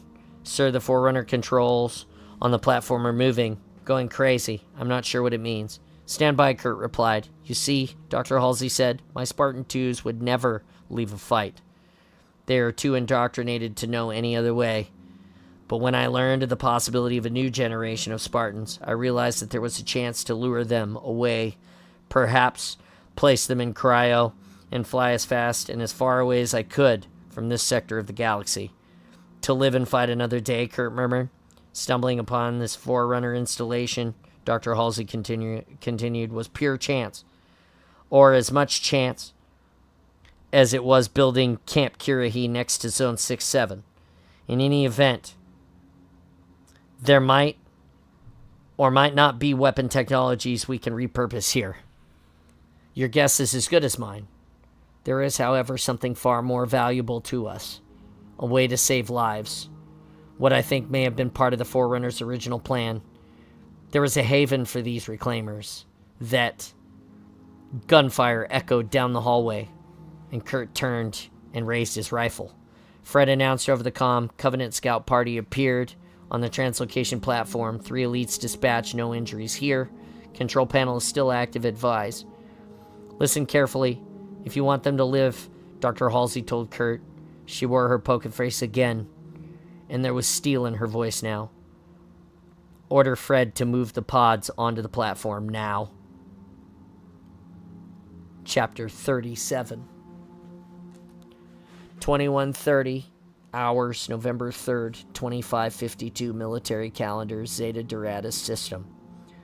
Undetermined location in the Forerunner construct known as Onyx. The Spartans stood in a half-circle, kill formation, around the platform. The sarcophagi-like pods had been pushed to the center. The bodies of the 3 elite scouts in their blue armor had been dragged to one side and stripped of their weapons. Fluorescent blood pooled and reeked like fresh tar. Dr. Halsey strode directly to the control console. As she tapped and arranged holographic symbols, she told Kurt the slip space fields that rendered the pods impervious to attack effectively block any incoming matter translocation. They are perfectly safe. Fred reported to Kurt, "For what it's worth, sir, the elites looked surprised. I don't think they knew we were here." "Well, they probably do now," Kurt replied, "Doctor." "I'm unsure how the Covenant learned so quickly," Dr. Halsey said, glistening symbols reflecting in her glasses. "But I'm logging repeated attempts to gain access to this platform. Nearby systems have activated. They're trying to find alternate routes to our location. Then we need to move, Kurt said. If the pods block the translocation, Ash said, will they go through the system?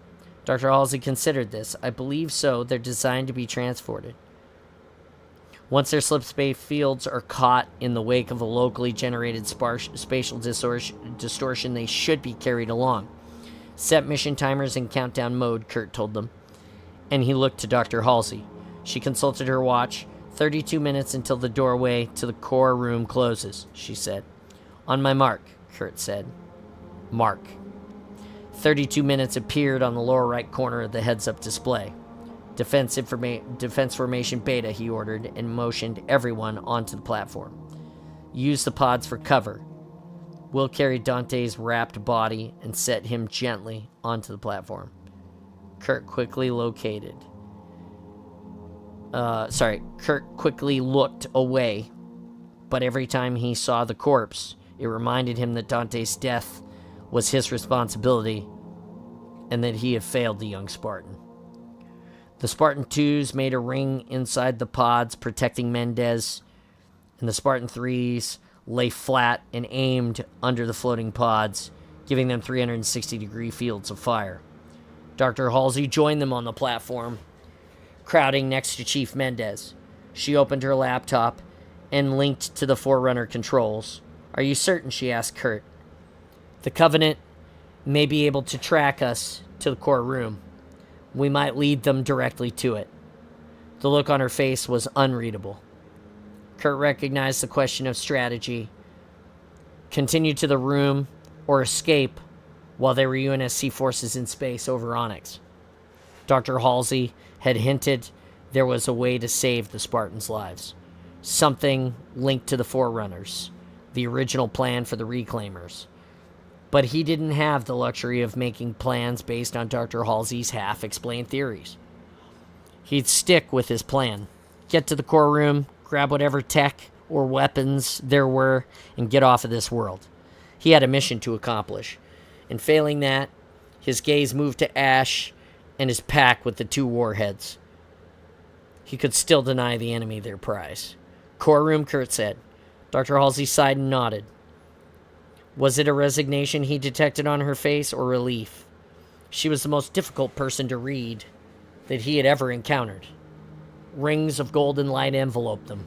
The walls of the corridor melted away, and Kurt felt his insides pulled out again, and around, and then stuffed back into his armor. The light, however, didn't fade as it did before. It intensified to a brighter magnesium burning white.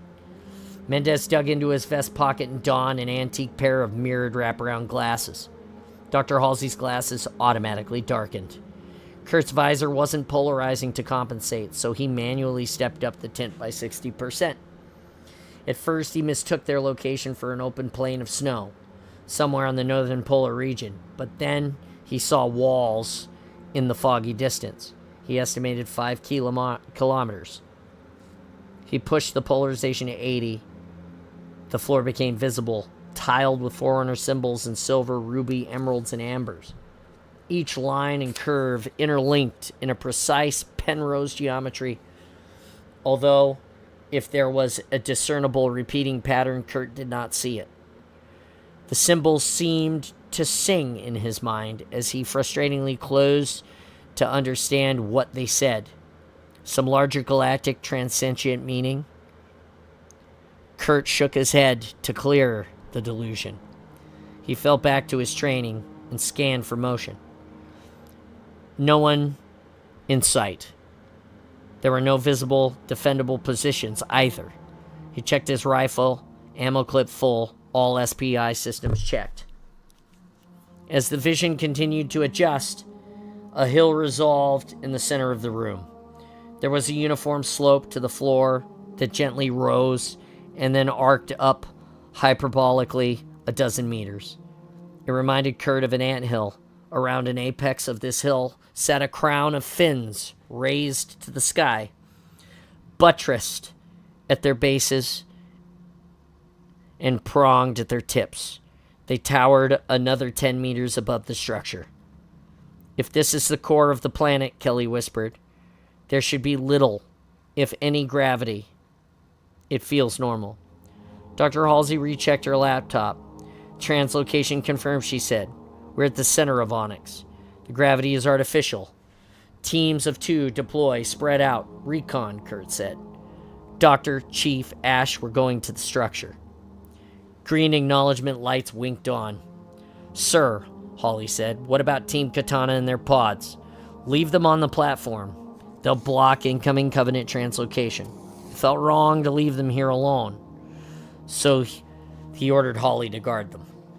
And they moved off. As Kurt marched over the floor, the symbols under the boots smoothed into a golden path. Static clawed along the insides of his SPI armor, and the exterior was a riot of colors and photoreactive circuits attempting to blend into the local Harlequin terrain. Mendez halted and held up a hand toward Dr. Halsey. Watch your step, ma'am. He pointed to the floor. A ridge rose 1/4 meter. Difficult to see because Forerunner icons glowed along its smooth side as well as the top. Dr. Halsey knelt and tapped the frames of her glasses, glancing right and left. A ring circumscribing the entirety of the central structure. She then gazed at the hill. In fact, the entire deformation in a series of similar concentric circles. Kurt stepped onto the raised surface. He scrutinized the hill and counted the fin-like towers. There were 13. He increased the magnification factor of his faceplate and noted the curved surface of the center formation was indeed a series of staircase rings. Reminds me of Dante's Inferno, Mendez said, and offered his hands to Dr. Halsey. She took his hand and eased onto the bridge. Dante's Hell was a series of descending rings, she said. These are more representative of, and the floor shifted. Kurt instinctively crouched to keep his balance, but there was no need. It had only dropped a few centimeters. The entire room settled, however, the distortion propagating towards the hill with a subsonic rumble.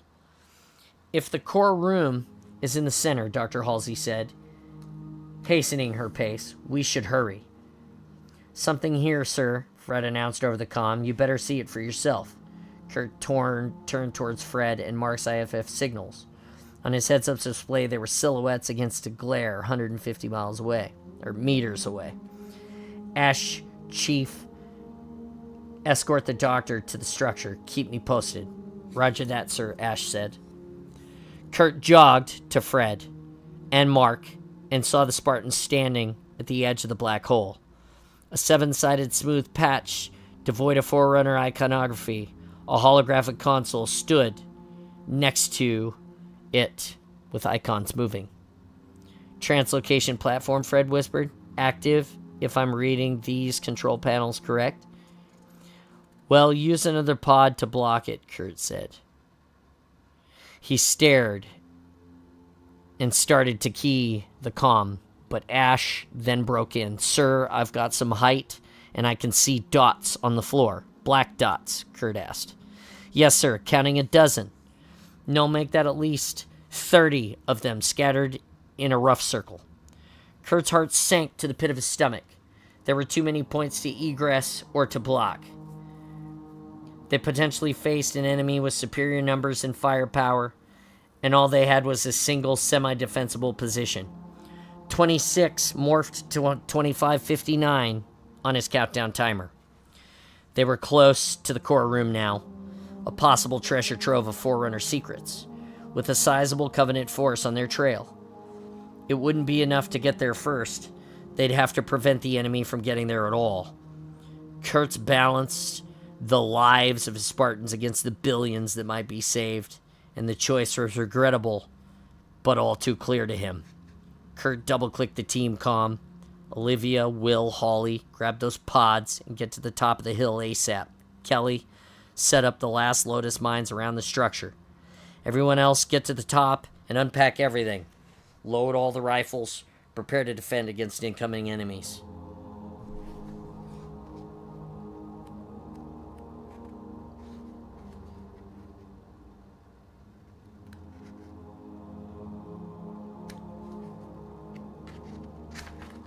Chapter 38. 7th cycle, 265 units, Covenant Battle Calendar, unnamed Forerunner City, Onyx, System Zeta Doradus, human designation.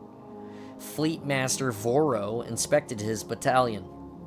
They had amassed on the surface of the Forerunner City, over 200 Sangheli, in orderly rows for his review.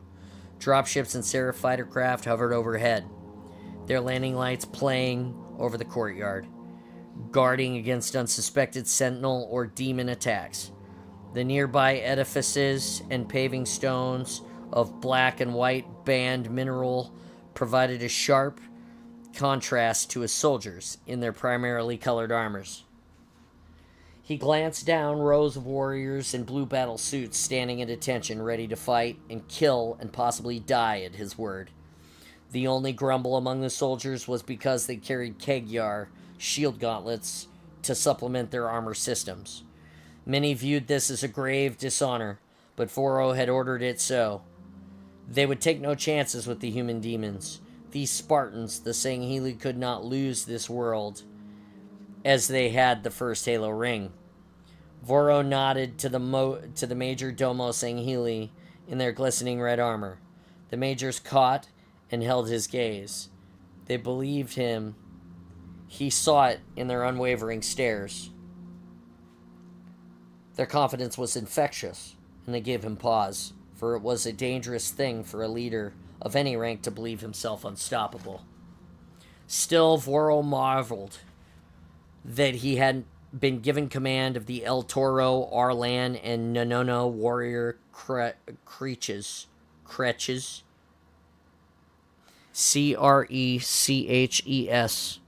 It has a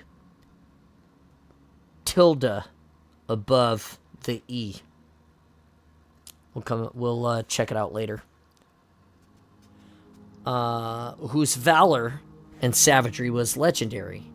Yet, as skilled as these soldiers were, he would have traded a dozen of them for one infiltrator in a light bending suit to scout the terrain ahead and report of the demons.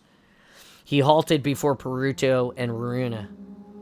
The towering Legolo pair growled their gratitude at leading the true vanguard. Voro had been blessed with not one but 3 Legolo pairs. He had never seen a single pair defeated in combat before, and yet the Spartans had managed to wound Waruna and escape. An insult to the Legolo pride that would only be assuaged by grinding the offenders into pulps. Make ready, final preparation, Voro told his majors. The majors shouted at their squads, who drew their swords and saluted Voro. Their raised energy blades made the air waver with their combined heat. They lowered their salute, grabbed rifles, grenades, pistols, and power cells, and marched across the courtyard, assembling everything near the banks of the matte black translocation pads. Suicide Ungoi squads followed, dragging disassembled energy mortar units. Their frenzied squeals annoyed Voro. They would run ahead of the others, attempting to engage the enemy while their fellows set up their shields and mortars, and likely fall before they get a single unit assembled. They would, however, serve as necessary distractions while the rest of the combat group found cover and set up. It was a fine way to die, as any Ungoi would wish for. Voro looked up at the stars. They had survived the flood and treachery of the Jerohani and the second Halo construct, repelled the Sentinel Guardians of this world, and emerged victorious, even after the human fleet decimated their warships. Many in his ranks whispered, destiny protected them. That so-called victory against the human fleet, however, had been nothing more than luck. The human shipmasters had outwitted them, a fact he had still difficulty reconciling. Only a timely arrival of reinforcements from joyous exultation had saved them. Rumors circulated that the reinforcing ships had survived some catastrophe. Voro suspected a surprise attack from the Jerohani. Whatever the cause, vengeance would have to wait. They had to win this battle, here and now, and claim the Forerunner technology that would shift the strategic balance of power in this galaxy. So perhaps it was destiny after all that had brought them to this world. But it was destiny of their own making. He strode to the translocation platform and rechecked the targeting coordinates. Vora was no priest, and he understood only a fraction of enemies of the Forerunner Holy Script. The same message had repeated since they found the system. Holographic icons swarmed over the control surfaces. Vora read them, shouting the divine passage to his soldiers. The dark times are upon us. Unsheathe thy swords and smite. The Ark will be your guide. And bless the reclaimers that may take refuge behind the sharpened edge of the shield. Wonder beyond awaits. 200 Sangheili roared in their approval, as if the message had been set here for them, written eons ago by the gods. In truth, the nuances of the messages and their meanings were lost upon Voro. He had discerned through the center of this world was where the Reclaimers were to assemble and place that held technology, wonders, and weapons beyond measure. Their task was clear: stop the human demons from getting there first. He mentioned to the suicidal Ungoi squads, the small creatures crowded upon them on platforms. Voro input the translocation command and sent the first waves into the battle.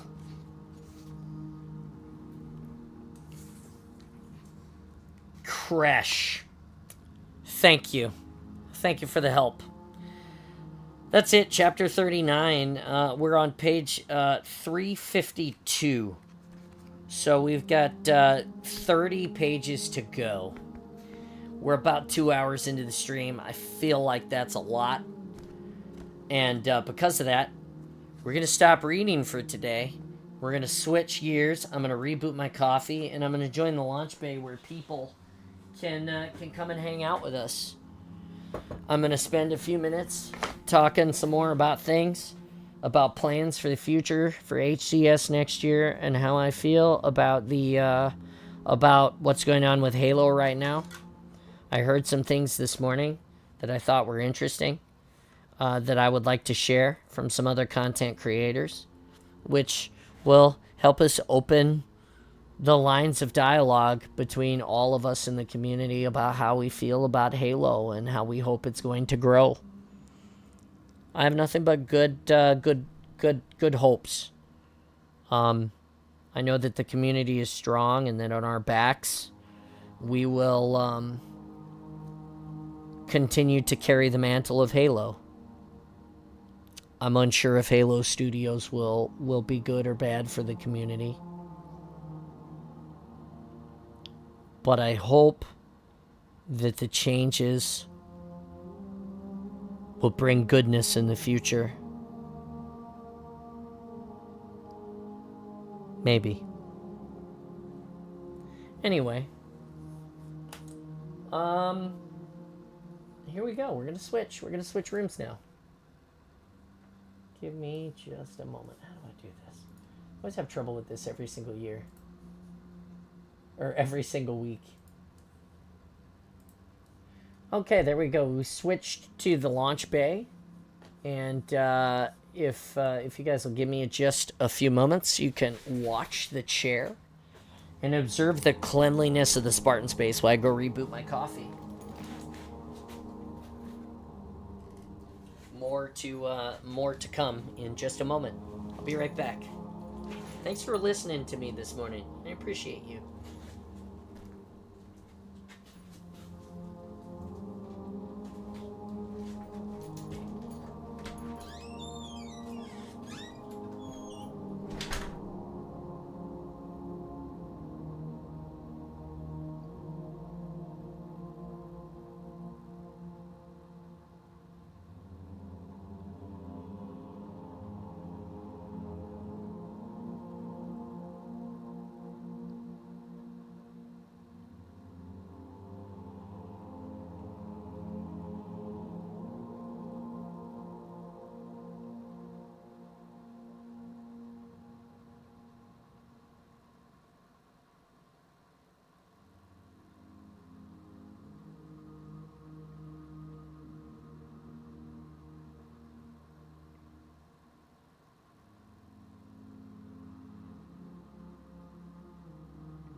I'm loving this stream, but I noticed the Seahawks jersey, Skull Vikings. Well, I accept that you are a Vikings fan. And, I root for the Vikings sometimes, but I'm a Seahawks fan. I'm here for Seattle's my home. And because of that, here I am. Welcome to the awesome. Thank you for stopping by, Cartographer. I appreciate you. 2 days in a row. Look at you. I'm so grateful. All right, so one of the things that we're going to fix is this. For some reason, it has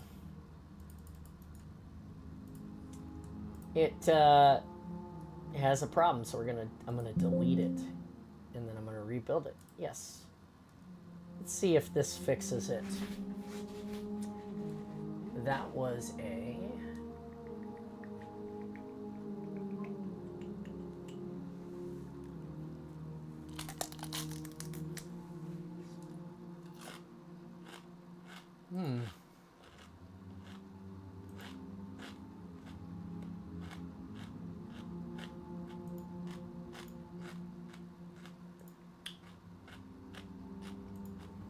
It's a browser source. Okay.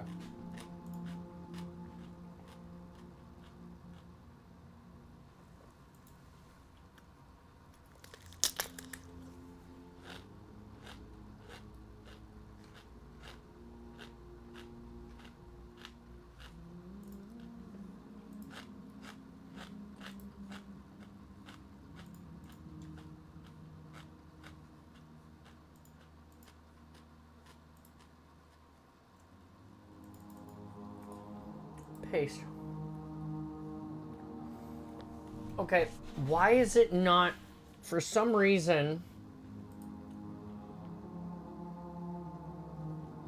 it's not, for some reason it's not see-through. I'm all good fun. I just had to represent Minnesota, been hers all my life. That's fair. That's completely fair.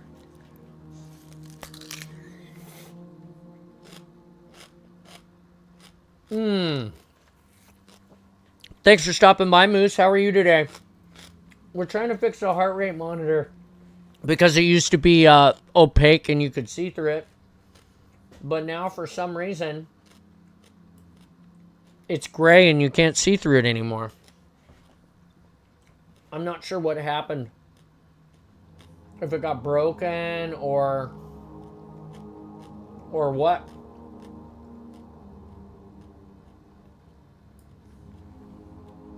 If anybody's got any ideas on how to fix it, I would love to hear it.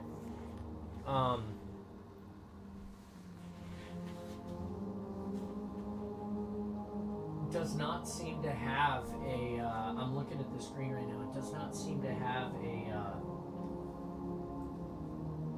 shit, I could do this. This would help, perhaps.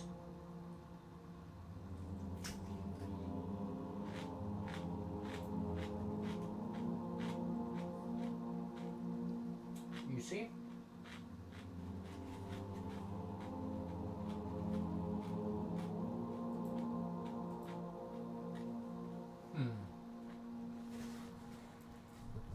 I'm also feeling better. Indian food and tea has cleared you out. That's nice.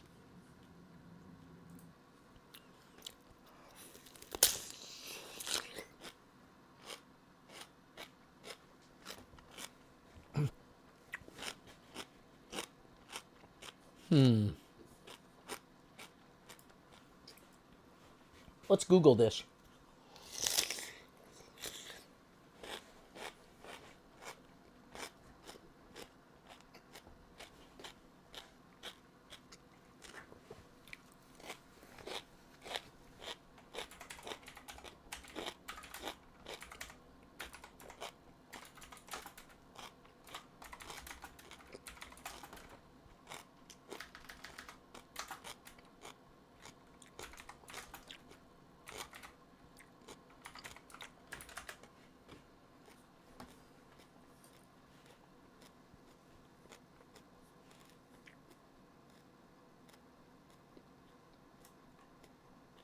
Hmm.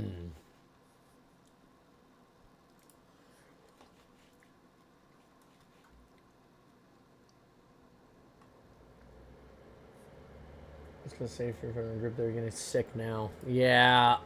It was rough. There was a fair amount of uh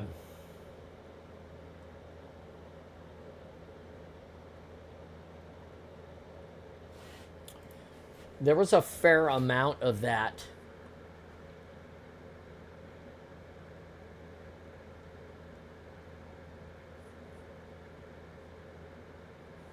Background color transparent. How do I background color transparent? Oh, interesting.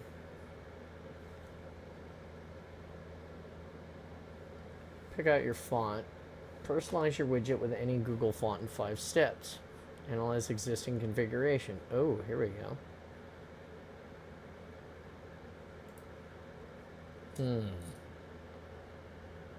It's going around my job site. That sucks. Copy. Let's go like paste. Parse. Could not extract ID from URL. Yeah, something is wrong. It might require a a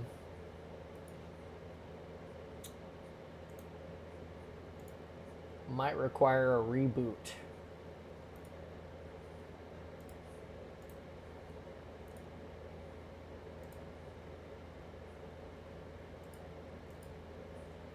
Yeah, 100%. That is interesting.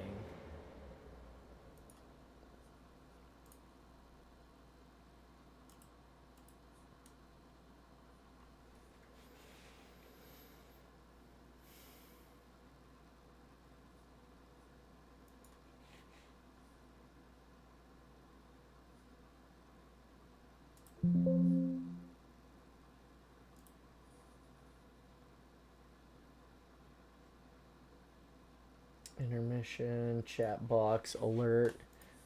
This is so weird because it's like actually broken. I'll have to figure that out because it's literally. I wonder if it's a Streamlabs problem.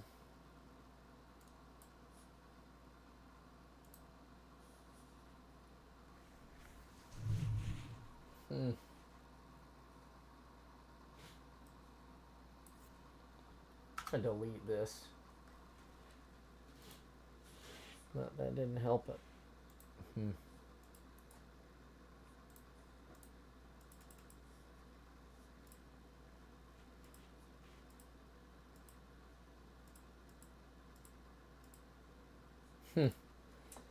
All right. Well, I'll have to. I will definitely have to just fix that later because we don't want to waste too much more of our time. So we'll switch gears. Sorry guys. The heartbeat monitor is broken at the moment. I will figure out why and keep you guys posted. But for now, you know what you do get? You get a little bit of Halo, I think.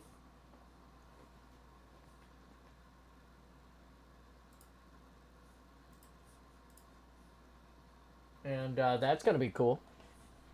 So let's get that booted up. One of the things that I wanted to tell you guys about was that the suit that I'm going to take to HCS Worlds next year is going to be the Legends Chief suit. I'm retiring the Infinite Chief that we competed with this year because he is as far as he is going to go as far as improvement is concerned with the current files that I have for him. We've got some new files that we're working on making some amendments to. But for the time being, It's for the time being, it's what it is. We're just gonna do the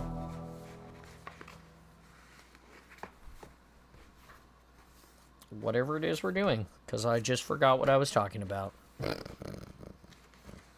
The thought train has departed. Legendary wall mount icon looks like a sweet addition to the Halo cave. I have not. That sounds pretty cool, though.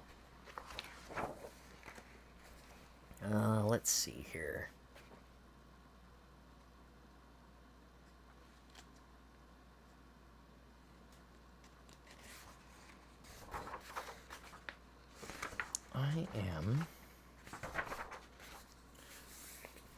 I was tasked with a possible mission this week to whoops.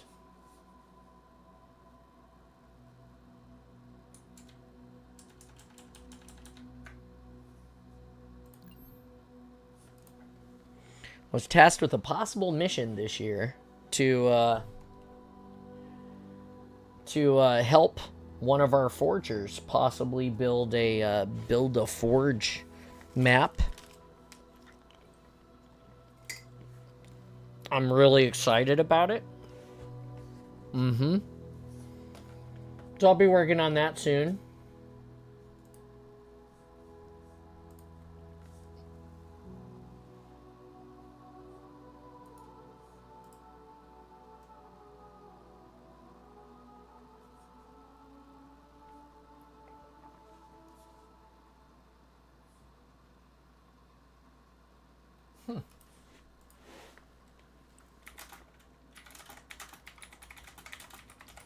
What are you guys up to today?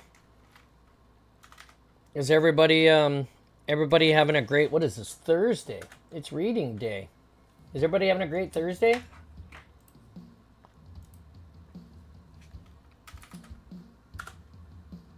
Legends Chief and Infinite Chief, that's right.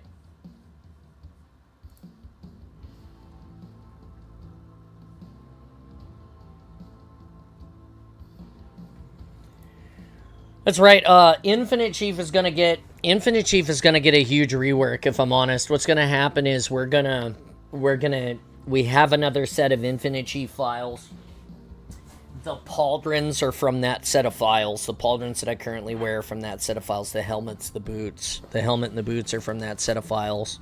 So we have, chest, back, codpiece, thighs, shins, biceps, and arms to print. So basically just the extremities of the suit.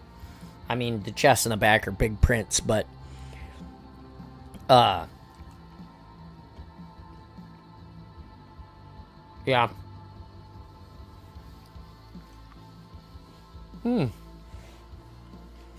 Sorry, in case you guys are wondering what I'm snacking on, I'm snacking on Stroop waffles that were gifted to me for my birthday.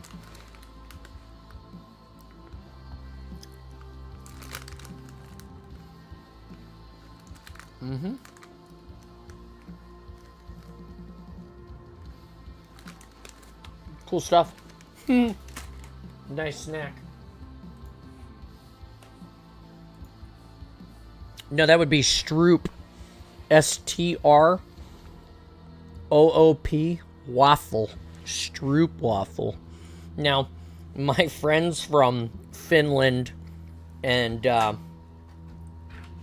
Germany and the Netherlands, they all corrected how I pronounce the word because they thought it was funny. And yeah.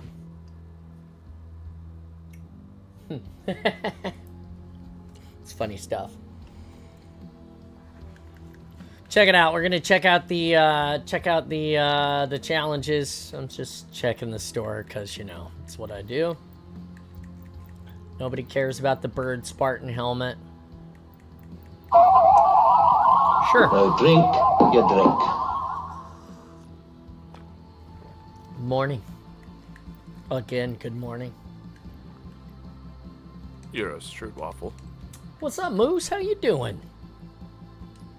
Everything hurts still. Oh, you're off because you're sick? Is that the, Yeah. Yeah, so I worked 3 hours yesterday, Oh. and it just eventually, like, started to get too much. Had sinus pressure, started feeling, like, aches and chills. Fought off aches and chills all last night. And I woke up this morning kind of feeling, oh, you know what, I feel really good. And then the thought went across my mind, like, oh, I took, like, a ton of drugs last night. I don't think I'm going to feel good. I think I'm going to go to work and just crash. So I waited 2 hours. Yeah. Sure enough, like, it hit me again, and I was like, oh, no. So I've been laying in bed up until, like, 20 minutes ago. And I got up at, like, 4:30 in the morning to think of, like, I should wait 2 hours. That is rough. Yeah, it's something that's going around my job site, so... There we go. I've deleted all of the,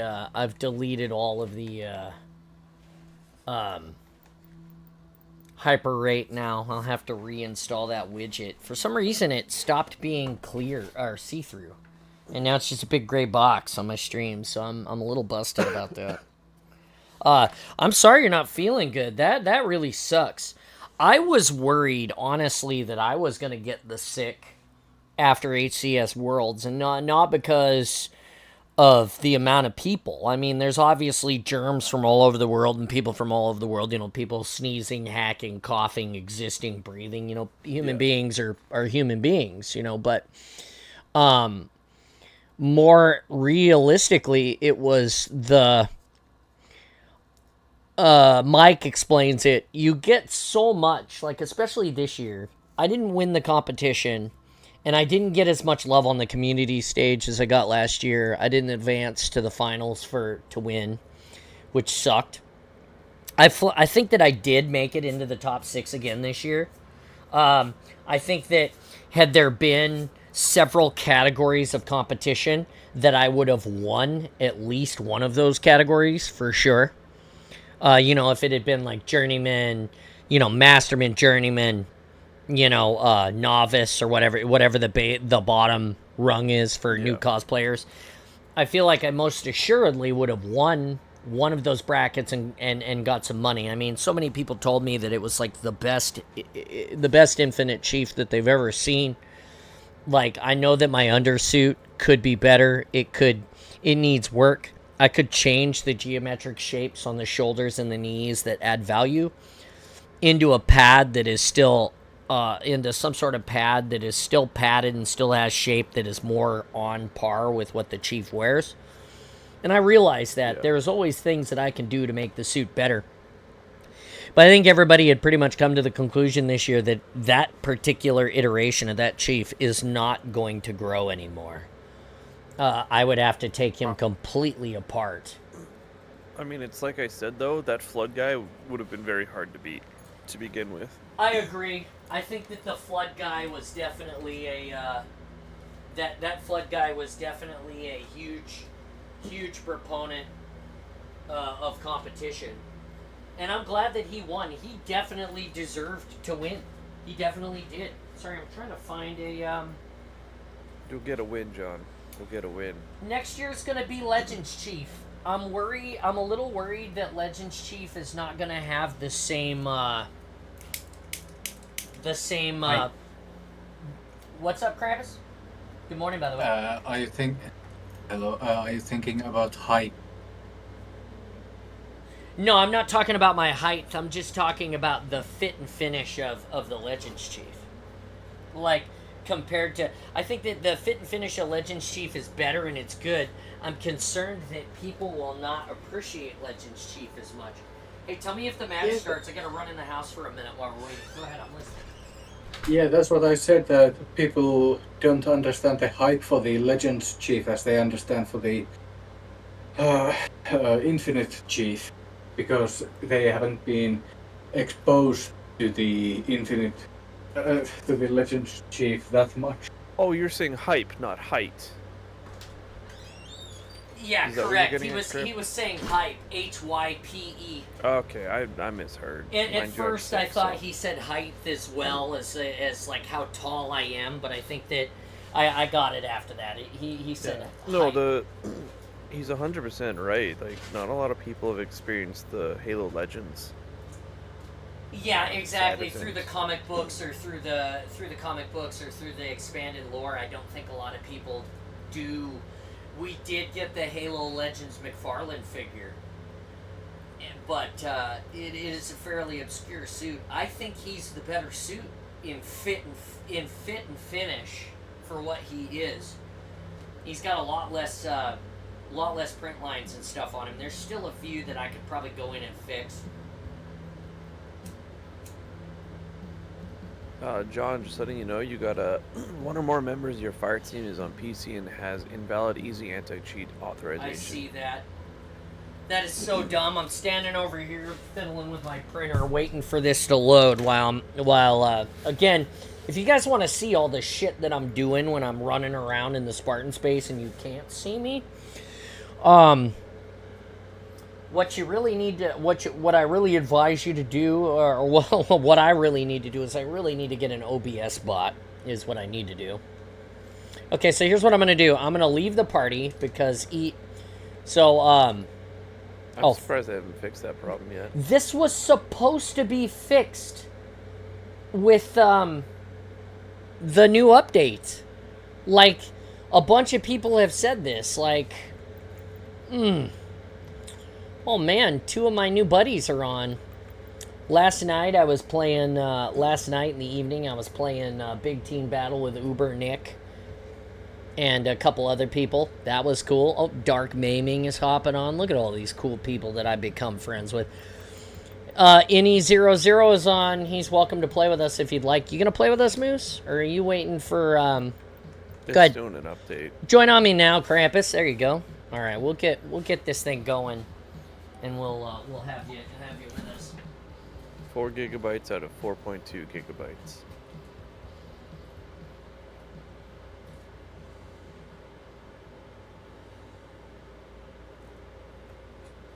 I honestly had so much fun at HCS this year.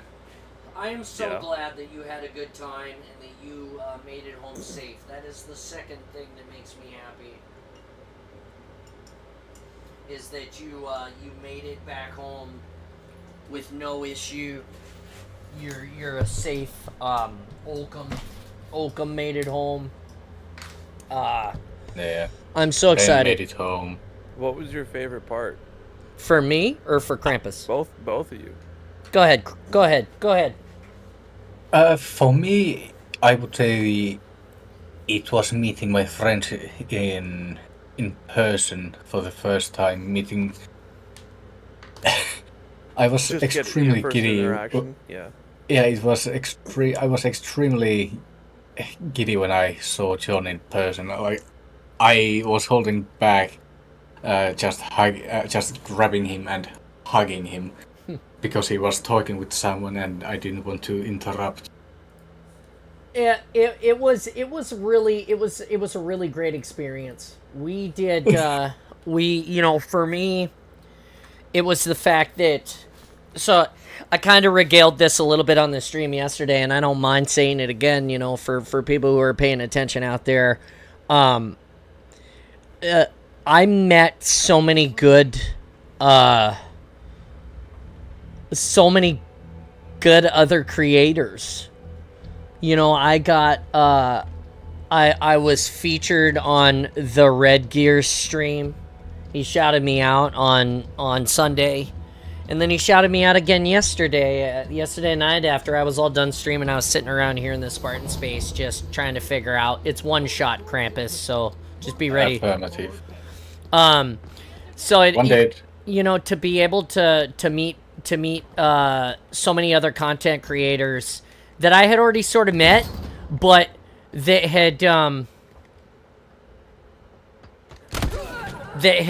I already sort of met, but that had also There's two on my ex. Yeah, I traded. I had already sort of met them, but when I met them last year, I was a small creator non-known cosplayer. 2 on my X, or 1 on my X I traded. Just at the base of Red Room. So, you know, to be able to meet those people this year, like Hidden Xperia to come to me and be like, for Hidden Xperia to come and be like, hey John, hi, how are you? Like, you know, that's amazing. You know, to have that opportunity to interact with I wonder him. if he was pulling it off as a double entendre because you're dressed up as Chief. You know, I'm sure that it was, you know, there were like reasons for 2 down, 1 more pushing on us right now. Oh, well, he knows 0, so I'm very certain. Well, yeah, but I mean, what I'm saying is, for me, yeah, I saw that happen. I saw you get the beatsies. I just a real punched him moment where before I'm even. I'm down. Yeah, I saw it. You both should have gone down. So for me, it was like I said, last year I walked around with 00, and we hung out, and I have to say that Installation 00, such a great human being, because he walked around with me and made sure that I was okay. Like, he could have totally fucked off, like, and done whatever. Like, yeah, you know, Spartan John is Spartan John, but, you know, 1 on my X. I missed the beatdown. You know, but he totally was like, no, you're wearing this armor, and I can tell that it's hard work. So let me get you something to drink. Let me see if there's a way that I can make it better for you. And community doubled the size next year, and hopefully includes stream setup and lights, a couple of couches, and even more room for 405. Yeah, I mean, that too. I'll come back to that in a second. So, you know, Installation 00, he walks around with me, and he's like, hey, you know, I'm, 2 on my X. He's like, hey, is there anything that you need? Like, he could have gone and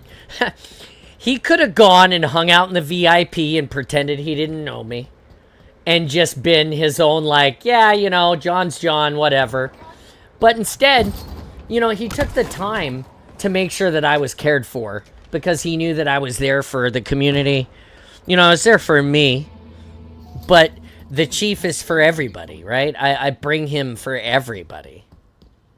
And I'm happy to be the chief. I love making a difference in kids' lives. Yeah, like having the kids. They're all 4 in this corner right here. I killed 1. I love it when, like, there was a moment when the community on Sunday, we were doing like a giant photo.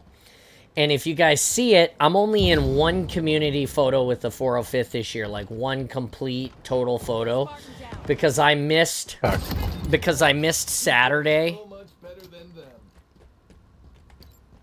1 here.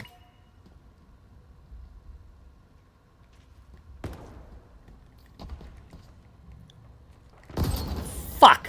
Fuck, I'm dead. There's 2 on my X. 1 going down. Yeah, I just traded. So anyway, so it was just one of those things where, you know, the community last year, I was a small person, and I was grateful that Installation 00 was with me as a friend and as a person who is invested in seeing my success, right?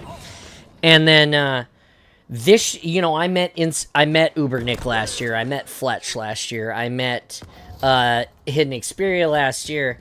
You know, I met all of these content creators last year, and I was dressed as the chief last year. And I know that my suit this year has got better over over the year we worked on it, and we improved it so it was better. But it was I want to say that the bones of the suit were the same. Yeah. You know, and so everybody last year was kind of like, yeah, cool. You know, I mean, they were just like, it was like, hey, Installation 00 was like, hey, Fletch, and there's like a big hug, and they're like, oh man, and then he's like, this is my buddy John, and it's, oh yeah, cool. This year, everybody was like, hey, I'm really excited to see you this year. And that is... Fuck you, Jojo. That is different. That was a different experience for me. Holy. You know, like, for Hidden Xperia to come out and be like, to see me and be like, hey, John, and get up from his seat and come give me a big ol' hug and talk to me and take pictures with me 2 different days, you know. That wouldn't have happened last year, I don't think. And, No. And so, you know, I'm grateful for that. 3 on my X. I got pinned. There was nothing I could do. I shot my shot, and they're all standing here. So I thought that was cool. That was definitely my favorite part this year, was that I felt like one of the creators that was there because 343 asked them to be there. I know I wasn't, but I felt like I was. In due time. In due time, it will be. I feel like it will be. I would love to. I made that statement on Red Gear stream yesterday. I said I'd be more than happy to. I'd be more than happy to be asked to go and stream live on maybe a Saturday, you know, or a Sunday on a championship Sunday. I don't, you know, Red Gear streamed 2 days. So I don't know if that's just because they didn't have enough streamers that they asked to come, or because they want those streamers to stream both days. I'm not sure how that works, but you know, like Fridays are big days for us in the awesome. So, you know, I could easily stream on a Friday. You know, opening day from HCS in my block in the armor. Like, here I am, and it's amazing. You know, so there's stuff like that. I want to write a letter. I talked to Installation Zero a little bit about this. 00. He's going to help me draft some letters this year. I hope to get on them sooner than later, to try and get some sponsorship into the Spartan space. I'd really like to get a new 3D printer. There's one that I'm looking at that's a Core XY. And so what that means is that my Anycubic over here that has printed both suits, the bed moves. It slings the bed hard back and forth when you're using it. And I've had a lot of prints lost because of, you know, different reasons. It's a great printer. I love it. I'd never get rid of it. I'll have it forever. But there are companies now like Creality and Bamboo Labs who are creating a Core XY printer that's inside of a cabinet where the only thing that moves is the print nozzle. That's the one that Mike's trying to get his hands on, isn't it? I think he's trying to get a little one. The one that I'm trying to get is giant. It's 500. It's 500, so it's as big as the printer that I use now. So it would basically, what it would do is it would allow me to print all of my armor, but it would be in its own little cabinet, a heated cabinet, a temperature controlled cabinet. The new Bamboo printers are good enough that they tune themselves. Like, I spent years figuring out how to get these 2 printers to print nice. This printer comes out of the box, calibrates itself, and prints better than I print day one. And I think that is amazing. I would love to be able to have that sent to my house, set that up, and, you know, as far as the Mega Blocks we had store in 2010, watch the kids' eye. They do have store anymore, so seeing kids first time, like, yeah, that's really cool. Yeah, the Mega Blocks stuff is yeah, it's I wish that they would get more of that stuff out. You know what would be funny? For someone to make a Mega Bloks chief suit and just show up to HCS with that. Oh my god. Like a cosplay of a Mega Bloks chief. Interesting. Yep. That would be interesting. Yeah. So anyways, just to kind of put a pin back, we're gonna play another match of this. It's called One Shot. It's how I warm up now instead of Tax Slayer because it's a little bit different. And as long as it's in here. Anyway, so like I said, to kind of put a pin in that, if they asked me, I'd ask them to give me some space, like maybe a couch. Maybe a couch with the PC in front of it. I'm not sure how that would work. I'd have to work, but I would love to do it if they asked me. I would totally stream in the armor because I'm competing, because I compete every year, and if I don't compete, I'm cosplaying, right? Because I'm the chief. It's what I do. Yeah. As Ben said earlier this week, if we get 8 people to rent a Airbnb with, you could do the stream over there, so you don't have to make some elaborate setup in your own house. Oh, right. No, I just mean that to be able to stream from HCS like they did. That would be really cool to be able to be invited to share the awesome live, and of course I'd be in my armor, which would be pretty cool too. But yeah, no, so long story short, my favorite part was the community and the way that I felt like I was accepted and received this year because of how much effort I put into it and how much we've built the community and how much we've made our own space in Halo. And that was my favorite part of the weekend. Hey, John. Yeah. He did interrupt here. Yeah. But bamboo printers. Yeah.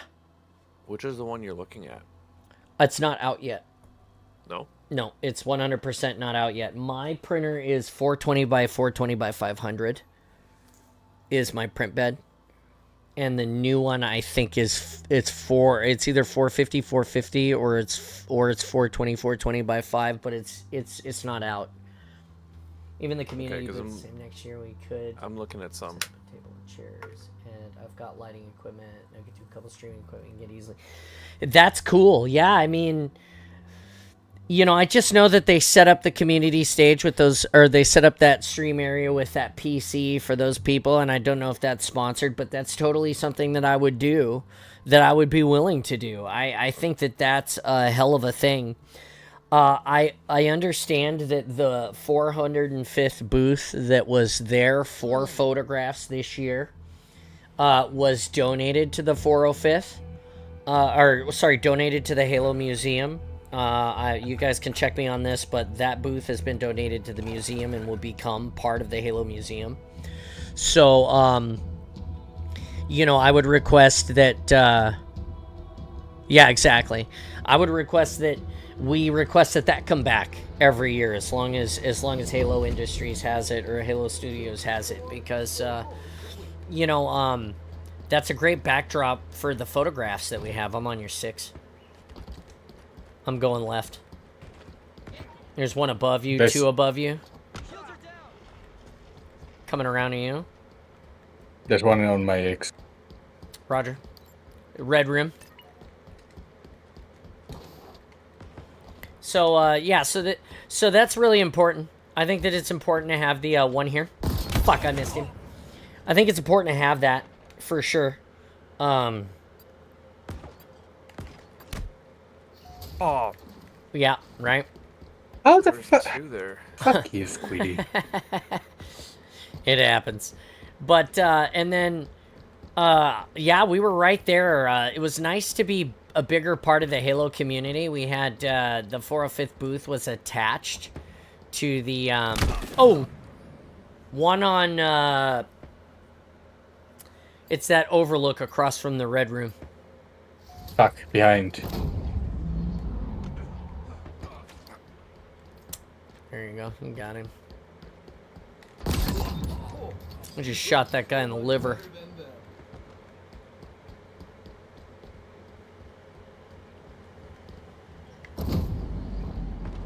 Hello.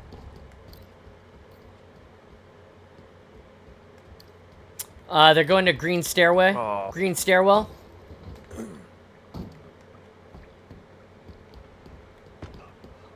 Oh man, your reaction time when you're sick is terrible. You also haven't played in a while, so. And we're playing a playing- pretty sweaty. I mean, you did play with Mike last night, I guess, for a little bit.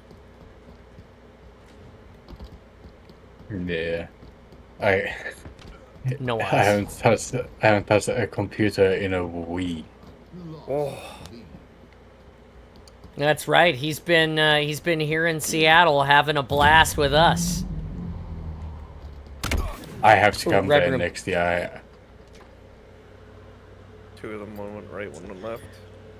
I hope Lena kept you safe while you drove back. Oh yeah, from- we were good. She went to sleep. I didn't blame her. She was tired. Lena's not a oof. Bridge between red room and green blue room and green stairs.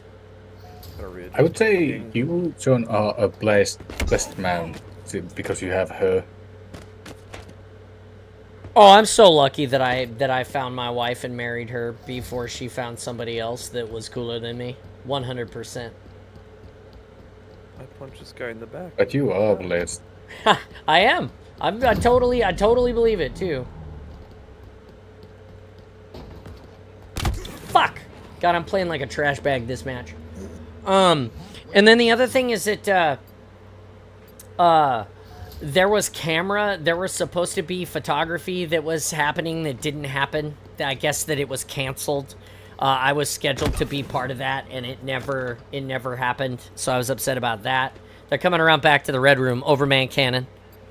And then let's see. Fuck you. They did better on accommodations for us. As far as taking care of the community, I thought they did a good job. The only thing one in the garden. The only thing they didn't really do very well was they didn't give us Oh, that missed. they didn't give I us shot him in the face. There's one above you, John. one above me, Roger. Yeah, where I just died. Next to the man cannon.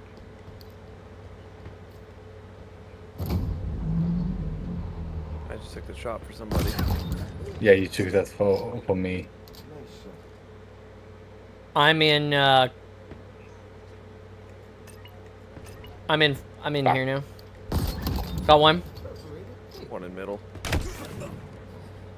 Damn, somebody got that guy, but he hosed me first.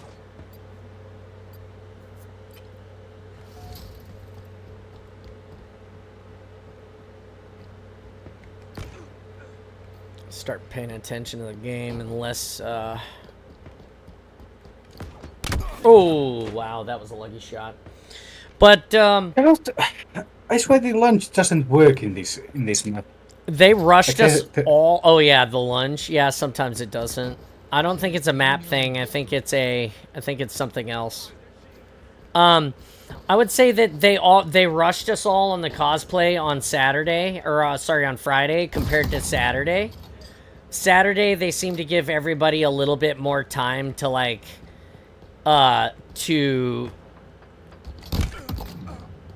Saturday they gave everybody a little bit more time to sort of one of my exit the stairs to sort of exist on the stage than they did on Sunday.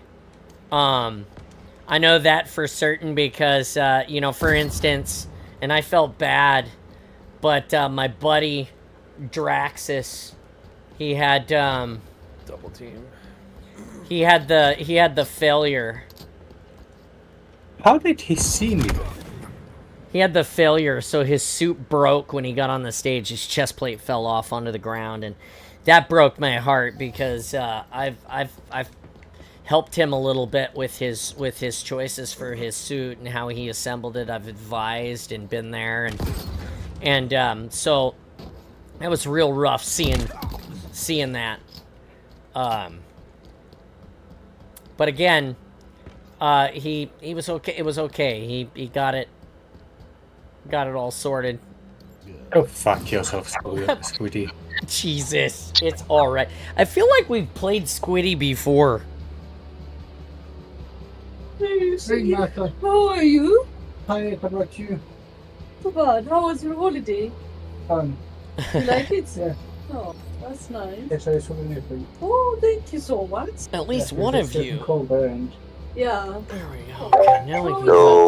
it was fun. It was a lot of fun. Hi, what's that? up, Yeah, like- Holcomb? Yeah, I have to go there next year. Is that? Yeah, it was that Oh. fun. Oakham is home. Oh, you see now you are. You want to play some Halo, Oakham? Thanks so much. You're welcome. I'll see. Okay. Cool. I'll see to edit here first. Gotcha. Well, we're playing Survive the Undead because the XP is still broken, and until they fix it, I'm getting all of the XP I can get out of this mode. You got a full team? Say again. You got a full team or no? Nope, I have space. Hell yeah.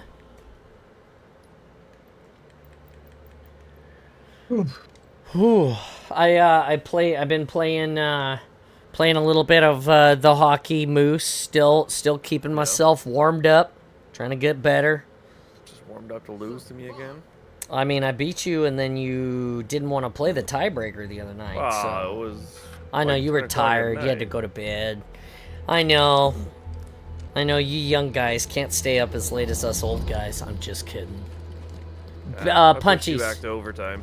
Punchies, punchies. Who do you call old, John? Old. I'm 42 now. Yeah, he's officially in his grandpa era. You can shut your face. The pineapple made it more face. Good. They didn't give you any problems with it at, No, zero problems at the TSA. Just Good. went straight to. Nice. Okay, second round is still punchies. You can shoot them if you want second round because they're a little bit more difficult, but you can still kill them, I think, in one punch. Neat. What's broken with the XP? Right now, all of your basically all of your damage points become your XP. So in 20 minutes, if I'm you're dead. in 20 minutes, if you're proficient and you don't get wrecked, you could. We lost the guy by the way already. We lost a guy already. Perfect. Yeah, I'm dead. Oh no, he died. Oh, he died. He didn't leave. So, anyways, so what I'm saying is that you can rank up. You can get like 10,000 experience for career in one match, and it's like 18 minutes of work. If you're between 7 and 10,000 experience, that's a pretty sizable return on your investment. I feel like It's fairly easy too. yeah, it's pretty mindless. Like, I'm not trying to be a butthole, or I'm not trying to say anything bad, but this is a mode where you're just hanging out with your friends. It's not hard, you know. It's fun to play. You're not getting sweat on by other people. It's what firefight should have been. Yeah, I really enjoy it. It's good, and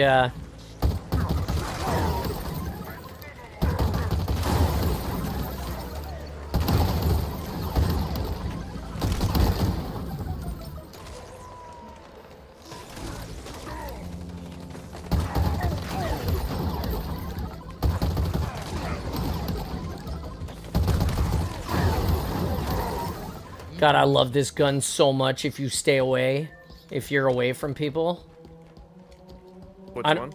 it's the AR,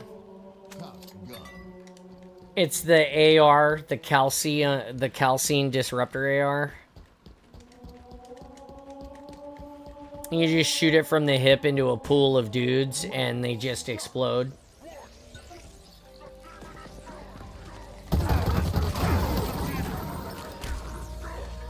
But you can't. It's not good against charging brutes.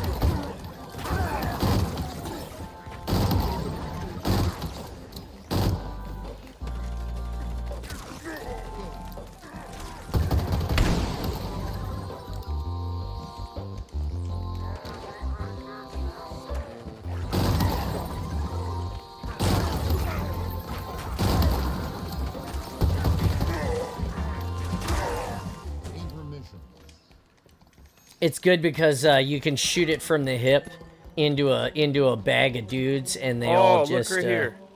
John, look right here. Do you see the little oddball floating? Yeah. That's like a wonder weapon.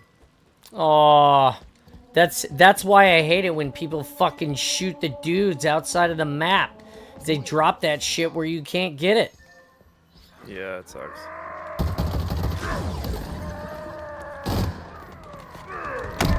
Oh shit.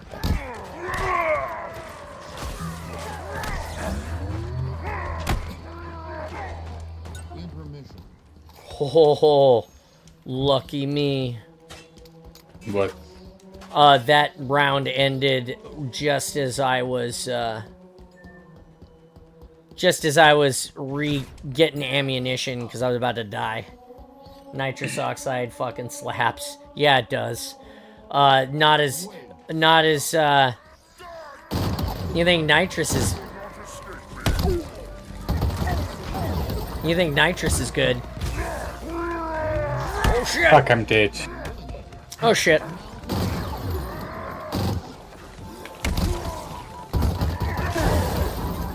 Haha. Well, that's not good.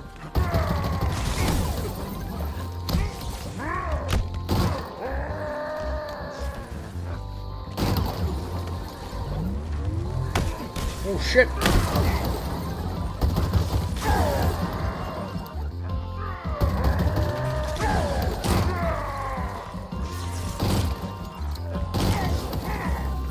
Oh, one shot, one shot, one shot.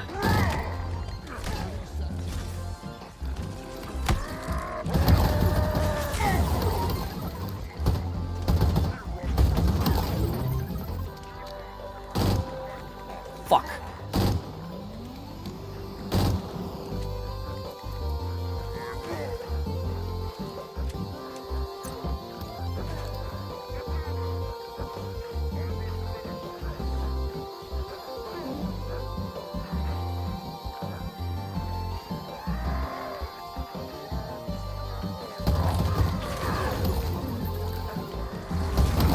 Oh, I'm dead. I'm dead in the basement. Shit. This game mode looks like it would hit my COD zombies itch. Yeah, it's just like zombies. I actually really enjoy it. Wisdom tooth. So, I got all of my wisdom teeth pulled in the same day. They had to break my jaw on the left bottom side to get it out. I think you're alone. Yep. You got 8 zombies remaining. We got split up, and then I got hosed. I got, like... It was, like, It was not good, is what it was. How long do you think your game will last? Oh, shit, I don't know. It almost ended last round anyways. Yeah, it almost ended last round, that's true. Everybody died but Moose. We're on level... What round are we on?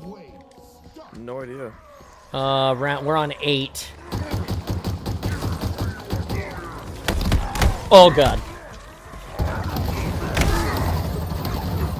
Oh, I'm dead. Already I'm dead. Yeah, all 4 taken out. Yeah, they put me under.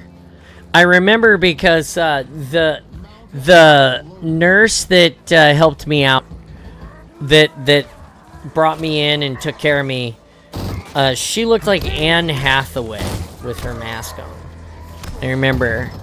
And told her she looked like Anne Hathaway, and then I went to sleep. And then when I woke up, apparently I texted a bunch of people and tried to make social media posts for you guys to see, apparently. So yeah. They were really happy to sit me in the car with my wife and send me home. I was real loopy.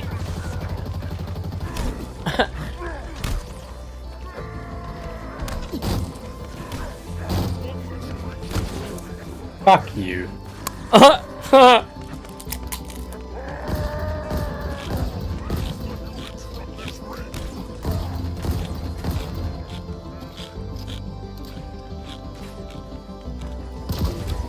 We're 8 minutes into the match now, Oakham. And Moose is the only one alive.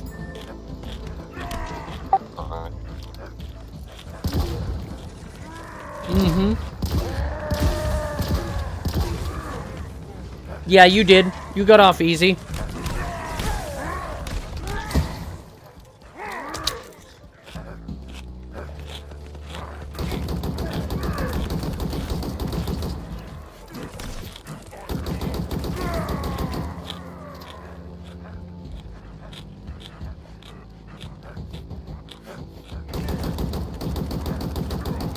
Oh, my jaw hurt like a bitch for like a month.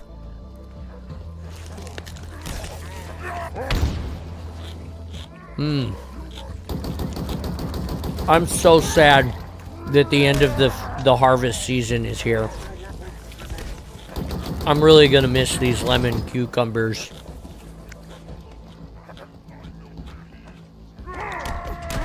Literally my favorite.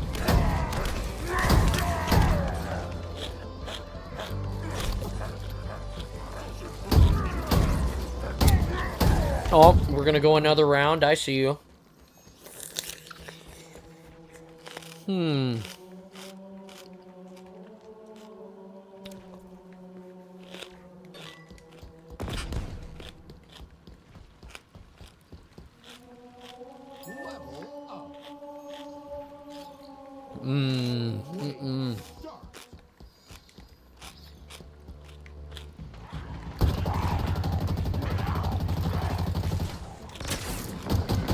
Oh, skimmers now. Lovely.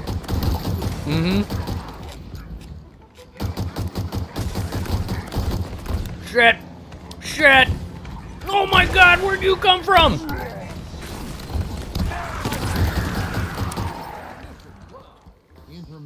Oh! Oh, I got the best AR in the game. So far. Buttered rice is yummy. Yeah, I don't disagree with that.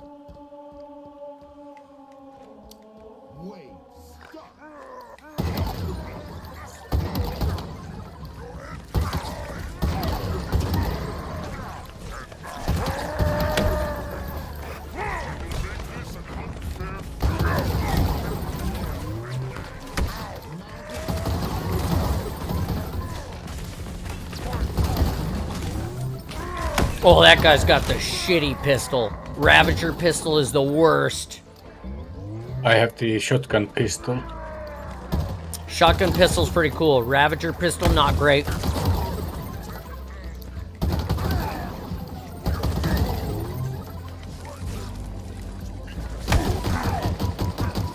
Oh, shit. I'm in trouble. I'm down. Oh, fuck. There are 12 elites on my X. Fuck. Why is there team...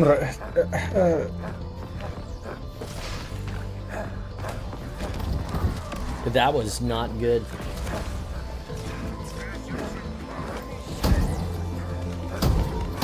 They sound like... They're just breathing hard on my body.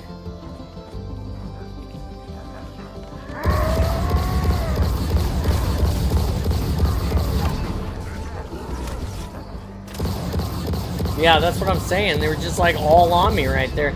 That's how many it takes to kill me. That's what I'm saying. No point bonus. Look at the mighty Moose just carrying us home with 4,500 points already.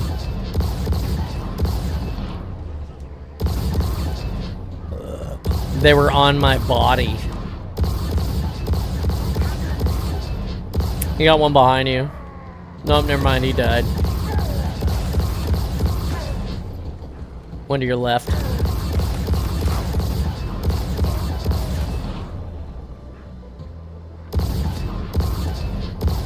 I love how it looks like you're holding a sentinel beam, but it was shooting a Ravager shot.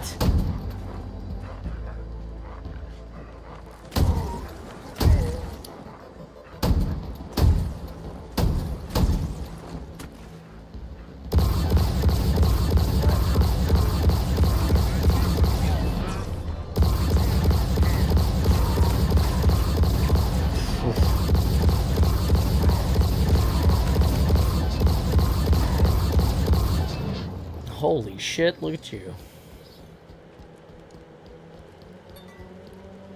Okay, back to damage again. I'm damage 1.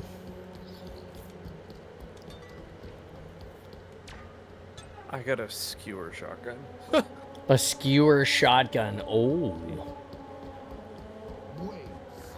Volatile skewer.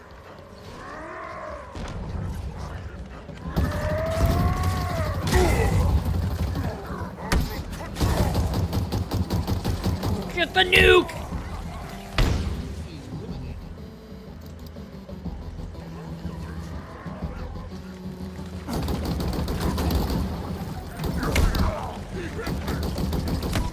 He hit me. Oh shit. Oh shit. I'm dead again. Off to the gym. Hey, go pump the iron. Don't forget to post your gains in the fitness center. That's where I post mine. Good luck today. Be awesome.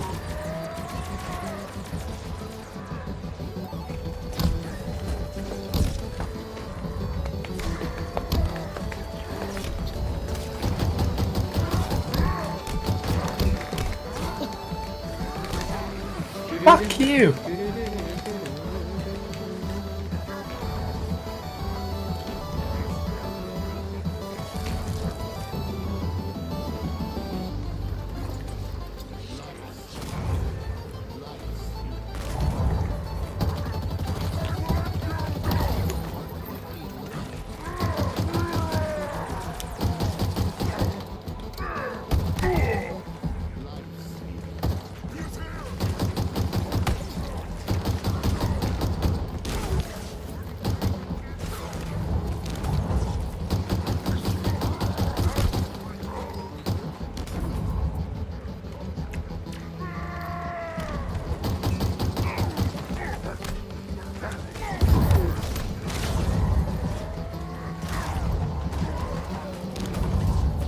One shot.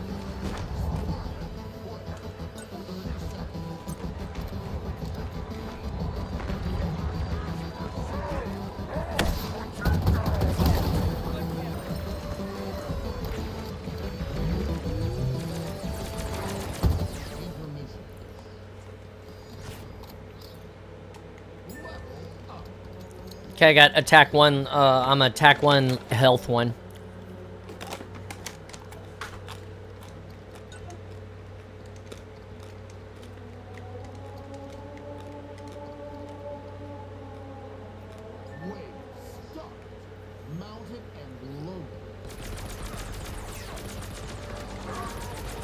We got chieftains now. Oh fuck. Chieftains, chieftains, chieftains.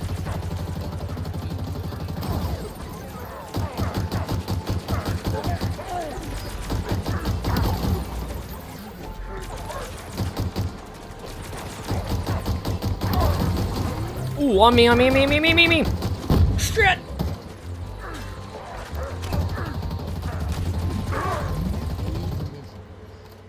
God damn.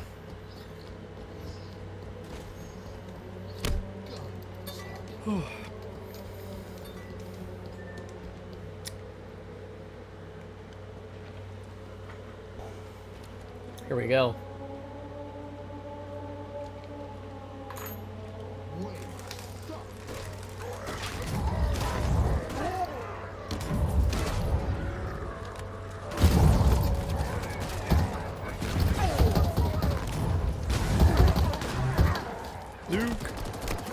Oh my god, no.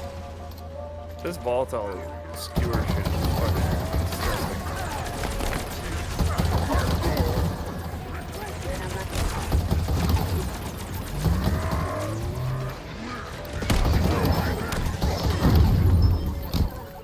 Like, Okay. you guys still in the same match? Yeah, Yeah. it's hard to believe. Okay, my Infinite is installing some updates. That's good. We'll probably still be here. Or we might be done. You should be pretty quick. Oh no! No! Oh, thank God for that.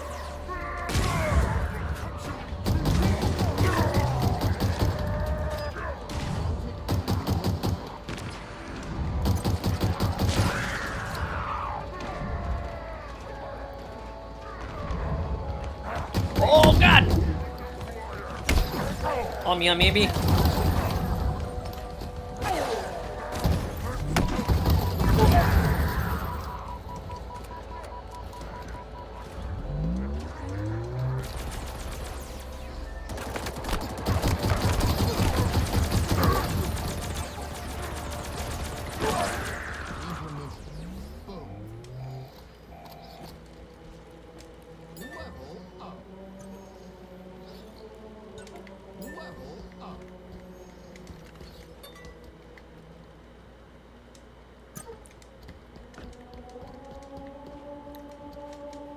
Okay.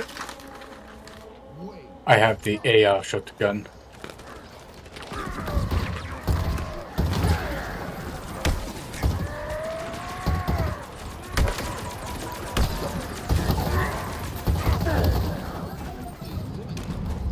I'm stuck on something.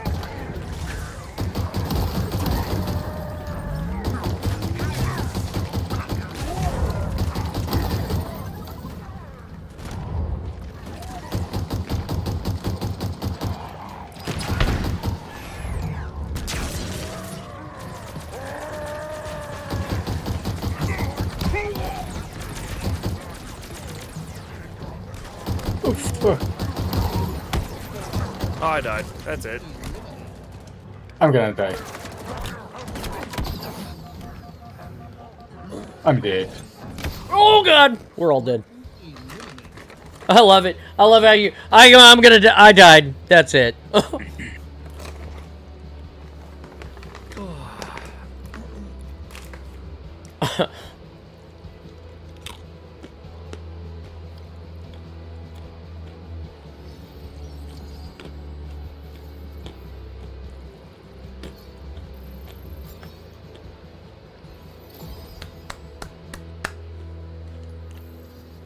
Mm-hmm.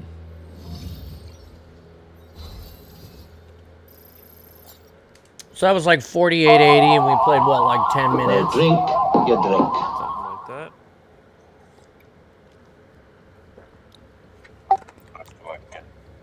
I have still like 10 gigs in the update. You still have 10 gigs in the update? Yeah. How did that happen? It was a 25 gig update. Mine was only 4 gigs. Same. Yeah, what the hell? That's weird. Oakham's got some super secret development tools or something over there. That's gotta be it. Maybe it was the download was 4, but the Stretch for me, Daddy. install Give package me is a 25. big Oh, got ya. stretch. It has to like unpack and install and then verify and all that crap. Oh, that stretch is worth it. Thank you. Do you have an ETA on that, Oakham? Let me check.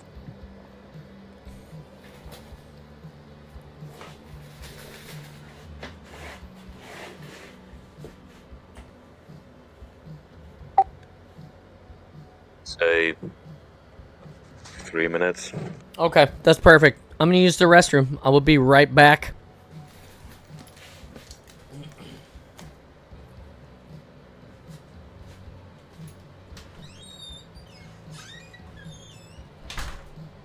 Oh, Jesus Christ.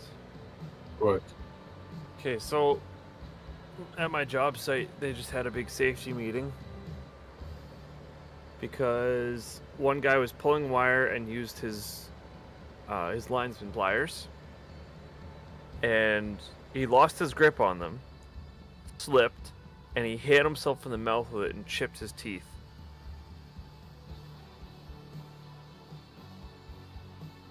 Out.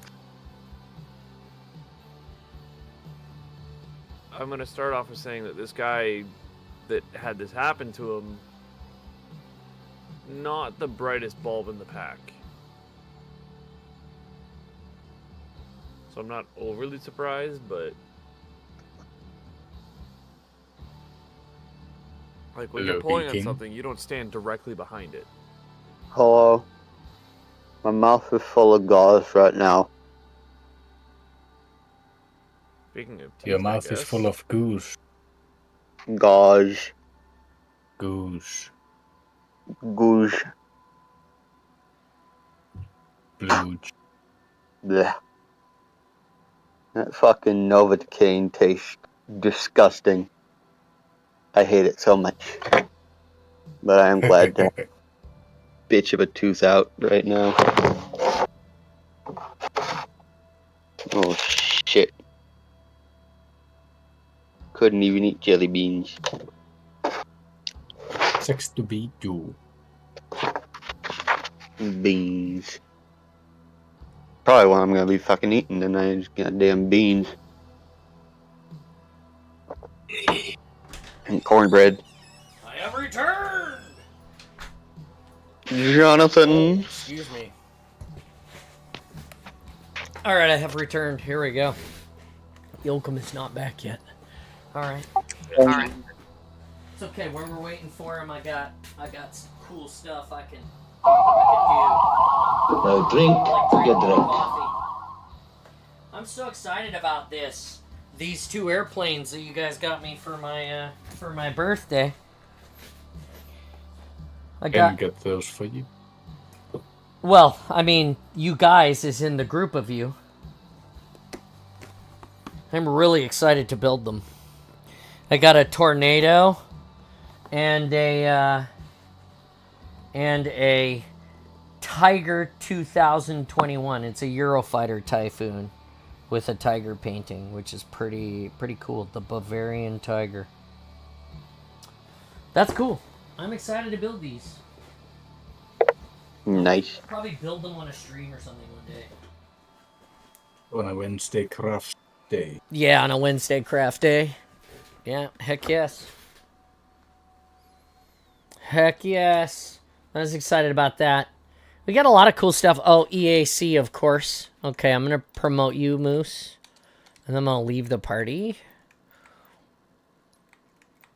And then as soon as it allows you to join me again, just join me again. I thought they fixed the EAC with the last update, Oakham. Yeah, I also saw something about that, but I guess nope. I guess nope. Yep.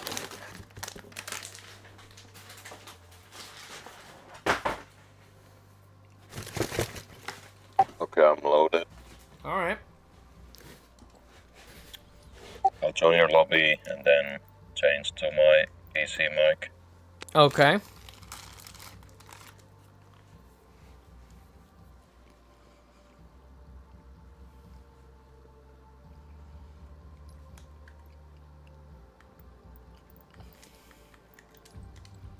Once I join, you can start. I'm gonna then run to the kitchen.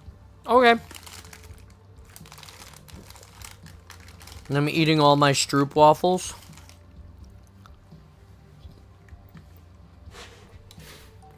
With my coffee. Come here.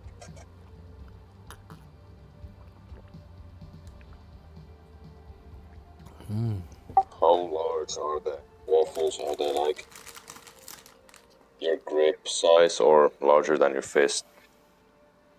They're about... These ones are about... the size of a 50-cent piece. Hold on. The size of...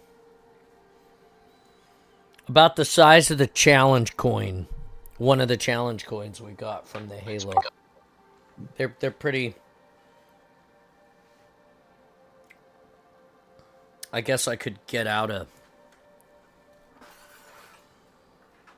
These are little. They are only 2 inches around. Inch and 7/8 around. They're small enough that they don't fit on top of my coffee cup. They would fall inside. Nitorino. Punchies, boys, punchies. Good luck. Wave start.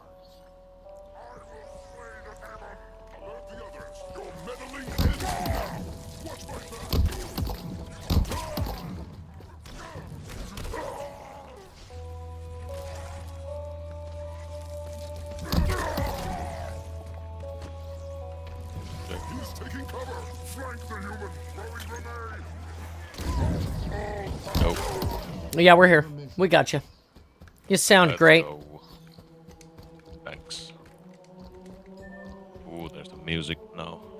Yep. They've really improved the mode. Like I said, somebody like you is gonna, Mike was raking in like 10,000 points a match, so somebody like you is gonna have a really easy time. You just need to deal damage to get the most points. I think so. It was single shot. I just unlocked one shot.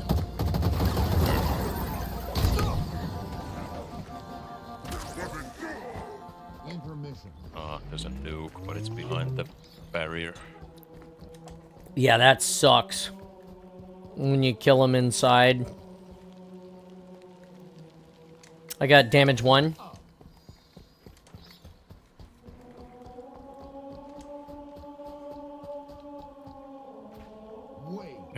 Hey John, can you guess what I was watching while flying to UK? What were you watching?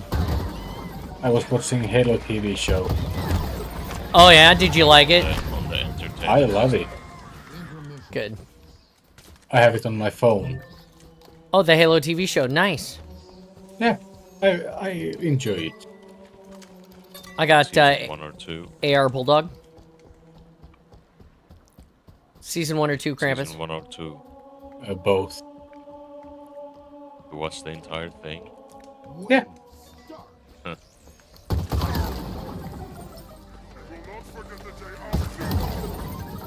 Ooh, nuke. I like how they explode now. Yeah, right?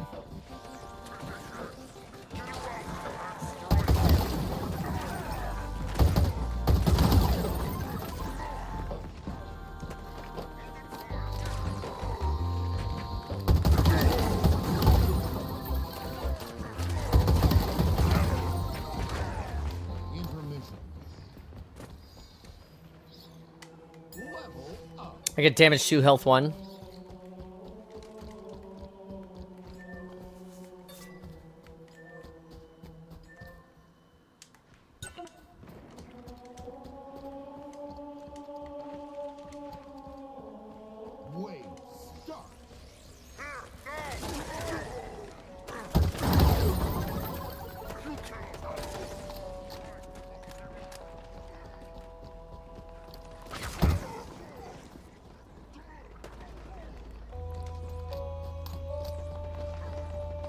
Try to make sure that you let him out of the pin before you kill him in case they drop something. Oh yeah.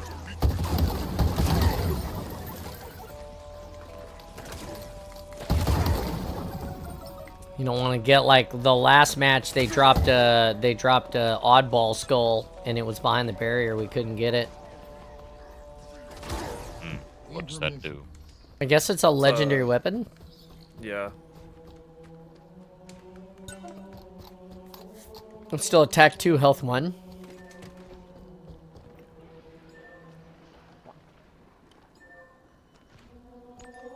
Max damage. Wave start.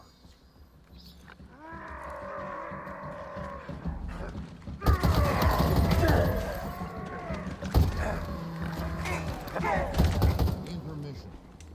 That was quick. What the fuck? Yeah, some of them are fast. Did somebody pick up max ammo? No. I got like full ammo for my AR all of a sudden.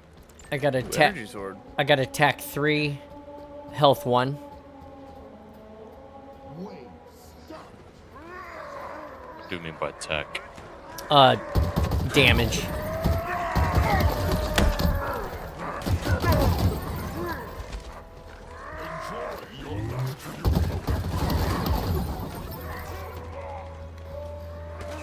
Fuck, I need help.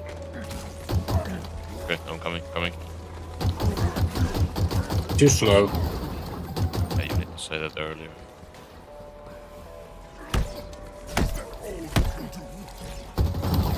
John, look left.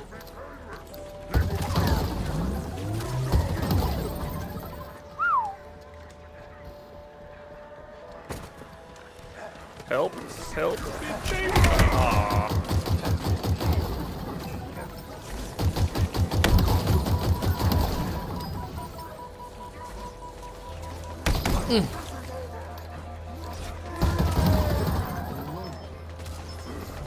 Max ammo.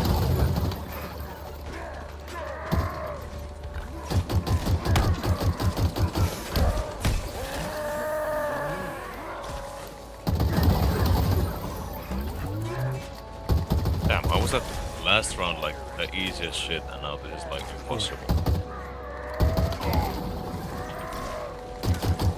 There's also only 2 of us now. That's the way it goes, yeah? 4 zombies remain? Do they get do our bodies get revived when we finish the Yes. round? Max ammo. Gotta kill one. Yeah, or you can buy them back early, but there you go. Let's go. They should honestly give the I got weapons health you died with. 2, attack 2 now.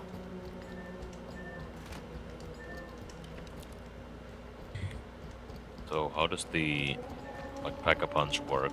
What should I do? Which one is that? The weapon combination. Oh, you only the default guns now. you walk up to it with the gun you want to combine, and then you pay the 1,000, and it will just spit out whatever it spits out version of that gun. Fuck you, game. Jesus So I fucking have- Christ. You, in this mode, Ready you to get Max.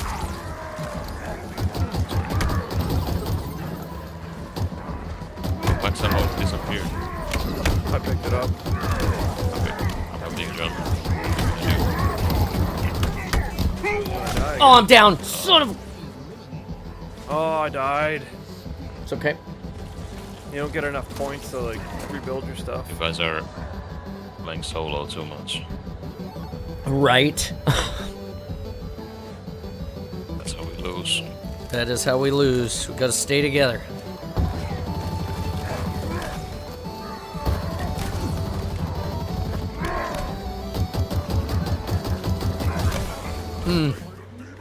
Alright, we'll do better this time. There's no communication before. Oh fuck, I'm dead. Yes, you're right. You're right. We should be better at this. I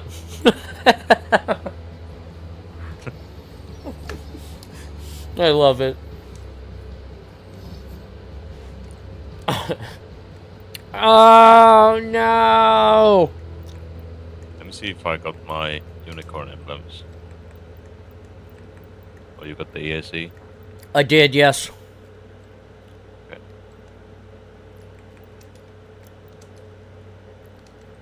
I haven't got mine yet, so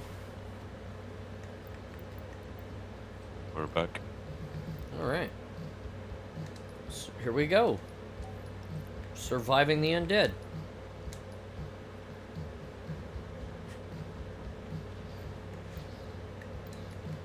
Yeah, no, they haven't given it to me yet. I have both. The lightning and the... Yeah, did you even submit the form? Yeah, I thought I did in time. That's what you need to do. The form is closed now, so if you didn't get it, you might not get it at all. I can reach out to them and ask them for it if I didn't get it. But let me see. There's one unicorn. Oh no, I did get it. Unicorn of Lightning. What was the other thing we were supposed to get? Unicorn of Air for the second day during the Halo 2 meetup. Oh, I didn't get it. I didn't get that one. Oh no. It's more of a soft thing. You can see I have it here now. The lightning is like a sharper one. Yeah. This will be given out to people on a later date. Oh, to everyone? Yeah, right now it was just the initial way to unlock it, and apparently in the official Halo Discord there was already giveaways for these. Oh. But let's start. Yeah, here we go. I changed mine for the moment.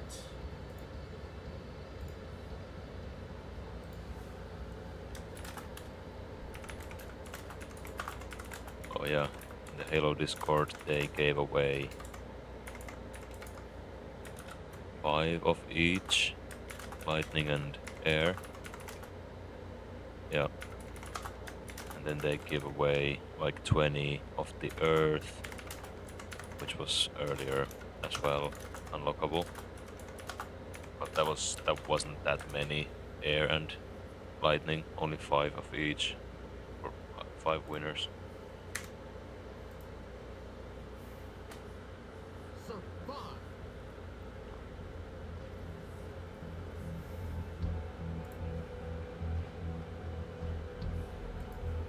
Well, I did get the lightning one. I sent a message. We'll see if they. Oh, it's this map again. We'll see. I sent a message. We'll see what happens. Punchies first round. Punchies. What do you mean with that? Just punch the enemies in the first round because you don't need to waste your ammunition. You can just punch them to death. They're one hit, so. Try to stay within at least one teammate close by.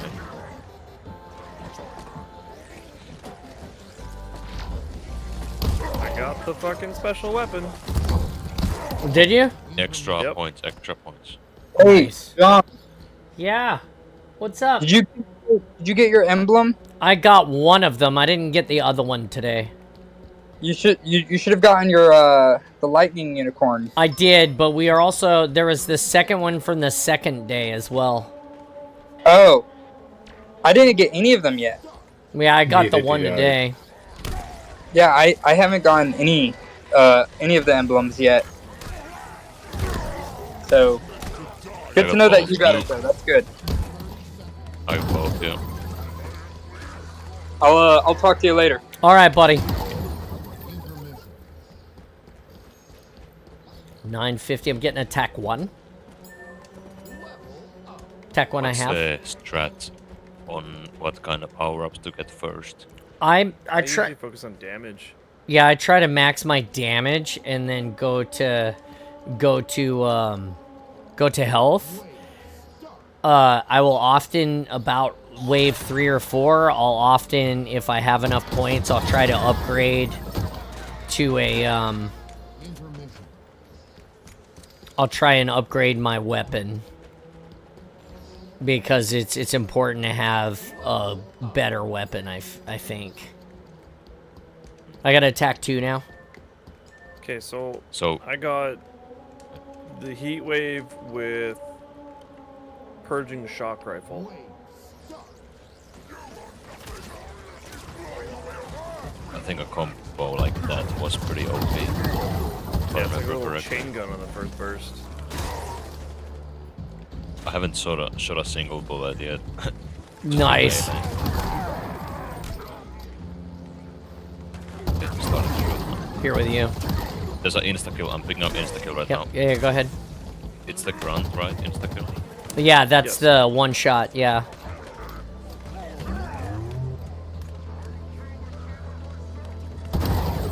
Intermission. Okay. I'm upgrading my AR. So, I've got the calcine disruptor AR now. ooh, purging I've got a shock. volatile I don't know. skewer on the DMR. Okay. Oh fuck. I should upgrade when the round begins, because you get that infinite ammo for a while. Correct. Okay, purging shock, not bad, not bad. Don't kill the guys when they're in the...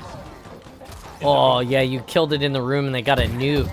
The nuke is stuck in the room. Stop shooting them! Unshot everything, I'm sorry. Ah. It's so tempting to shoot them when they're in, because they cannot fight back. But then we lose in the end.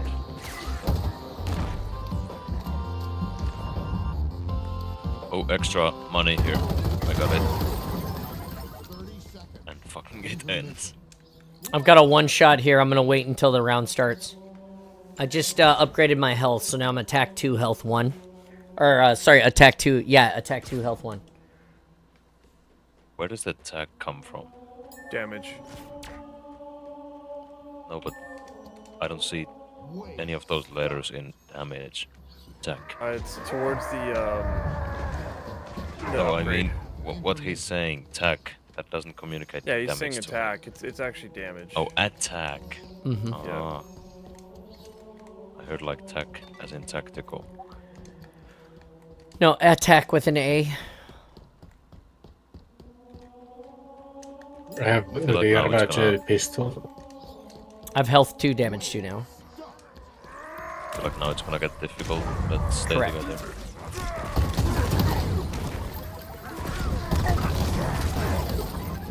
Get the points. Yeah.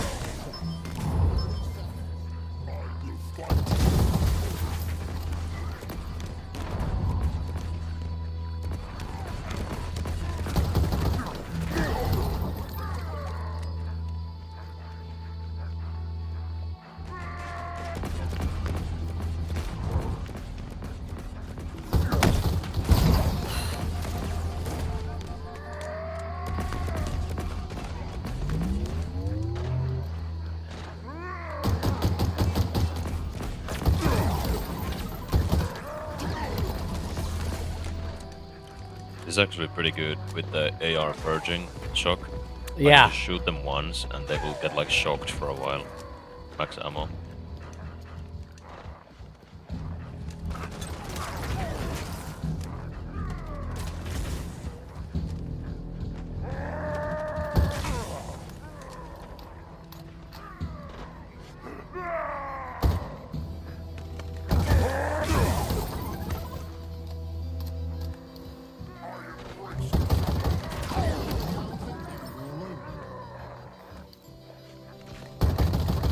Hear them underneath.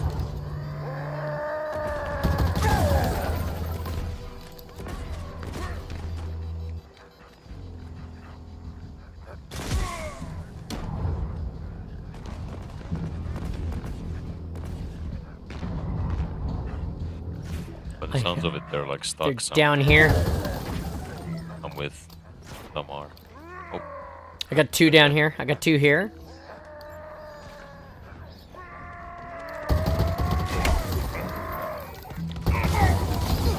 Oh, I got nuke.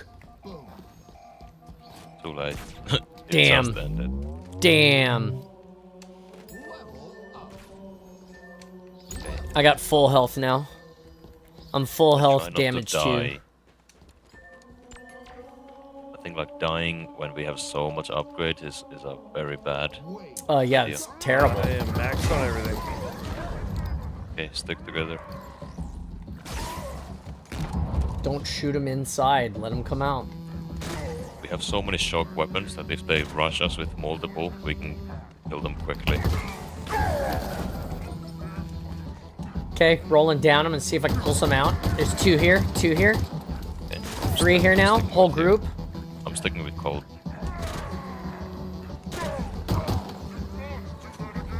We're good up here.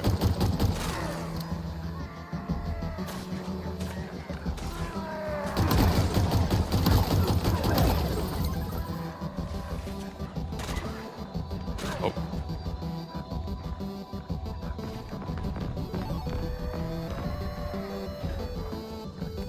I'm reinforcing. Come on, Moose. Come on.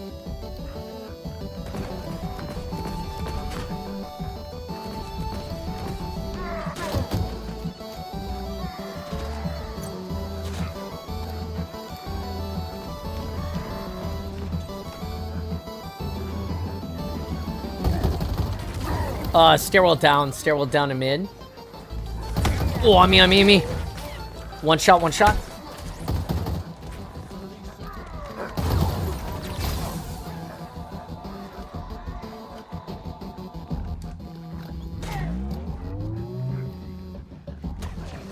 I'm dipping down here for a sec. Yep, Zero, with you.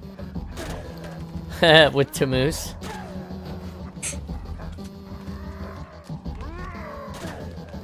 Speed is right down here. I'm upstairs here.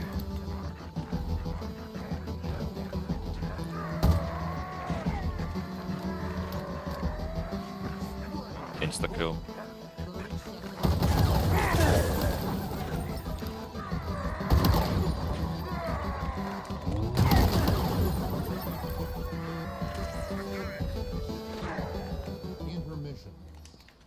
This thing's like a fucking cheat code, man. It just walk around. Level up. Okay, I'm attack 3, health 4.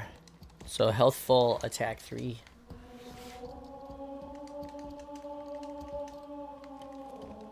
Wave start.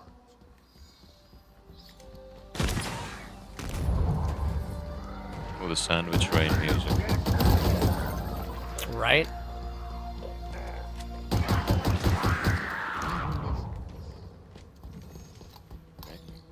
I shot 3 times. I'm gonna go Okay. redistribute points here. Level Alright. I'm full attack, full damage. Now I just need speed and a better weapon. wave start.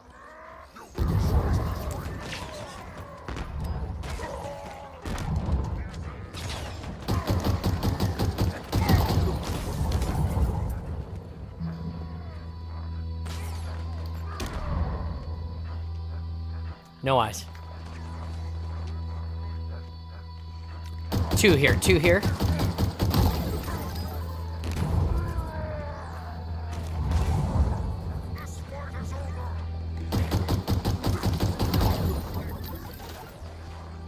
No eyes. 1, 1, 1, 1.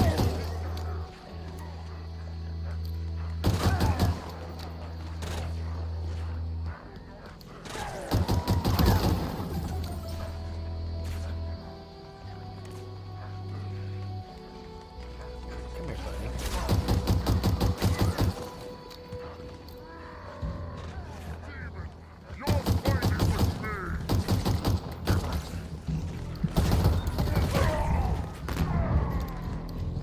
Two still, 2 still.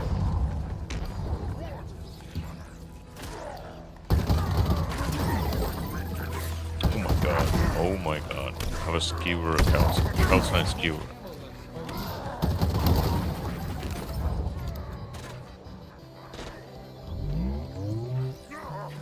Oh, somebody killed him. Nuke, left a nuke in the... Oh, on me, on me, on me, on me. Let's see. I killed him. I'm out of bullets. I'm gonna go get bullets. Krampus, you're alone. Affirmative. Okay, I'm here. I'm back with Oak, or with Moose. Back with Moose. Fuck, fuck, fuck, fuck, fuck, fuck, fuck, fuck, fuck.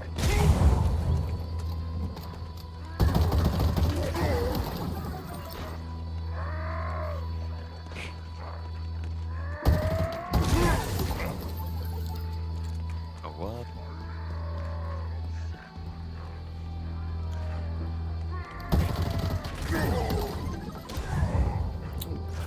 Scoot you down here in the basement. Yeah, I'm with you. Intermission. Nice. Oh.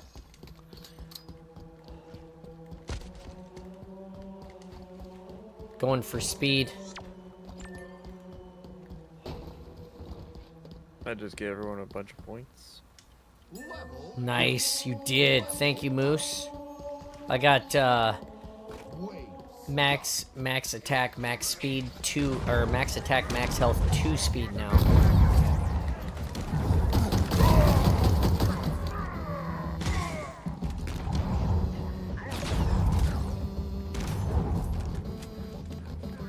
I'm geared up for SRAM, I think.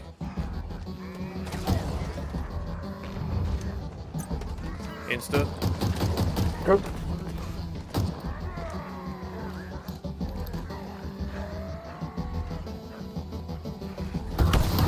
Insta again.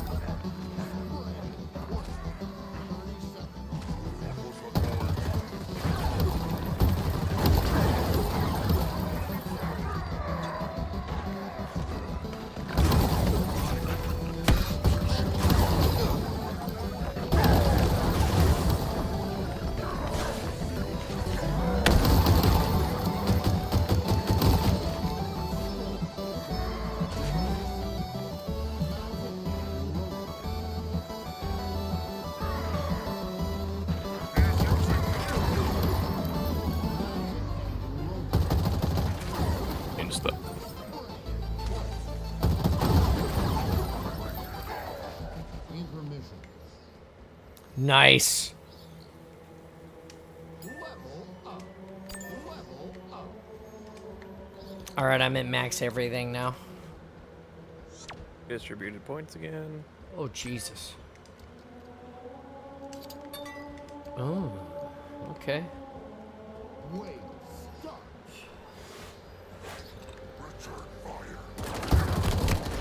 That sounds like us round.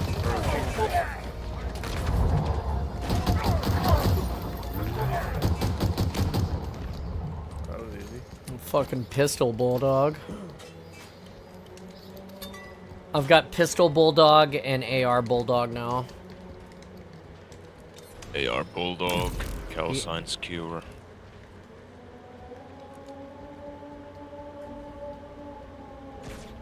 Wave start.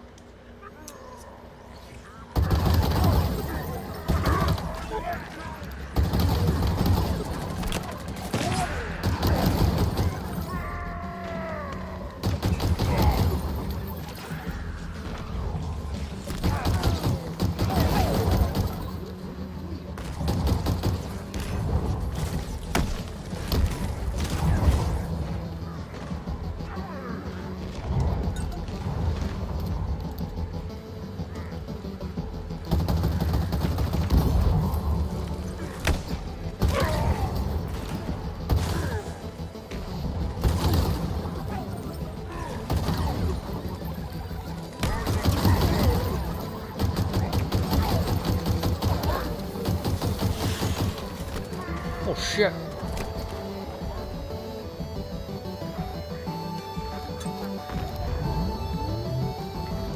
I'm all. I'm here with you.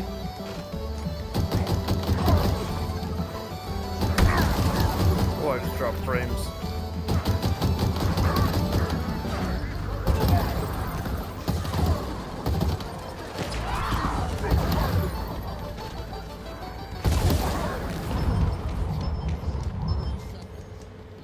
Nice.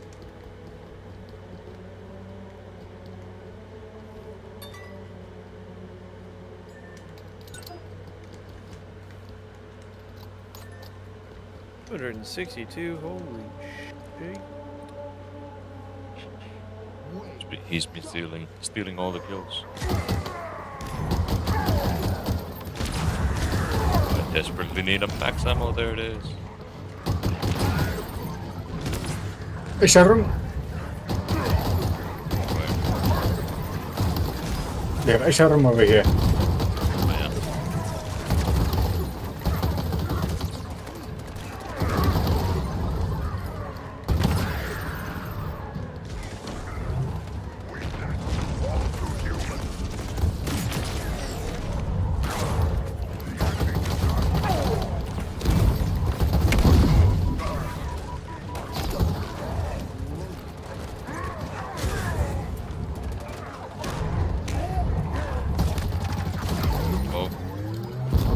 Oh god, it's laggy.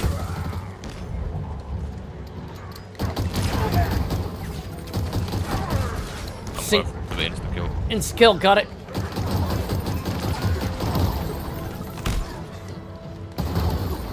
Got another. Oh god, there's so many! And I have no ammo! I'm helping you. Huh?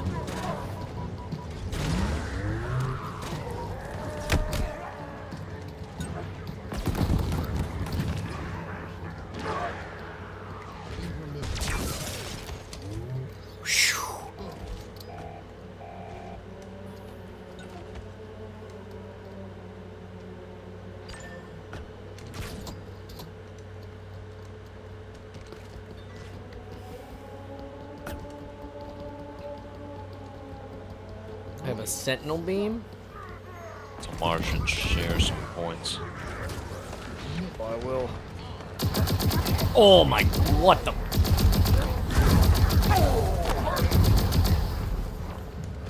Shared some. I shot him, I shot him.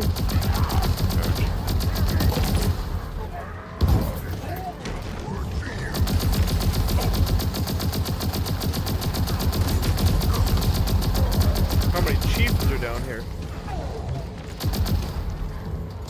mushroom.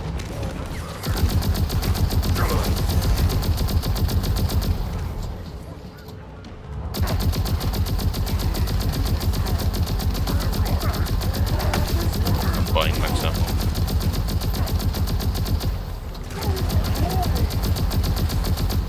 Insta.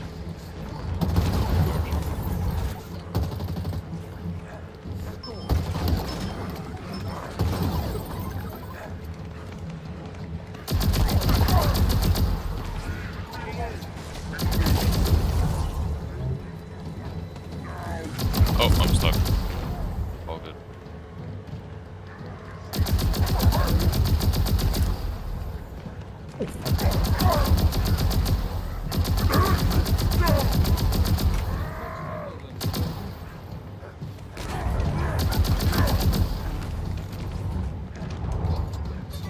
Ooh. Nuke.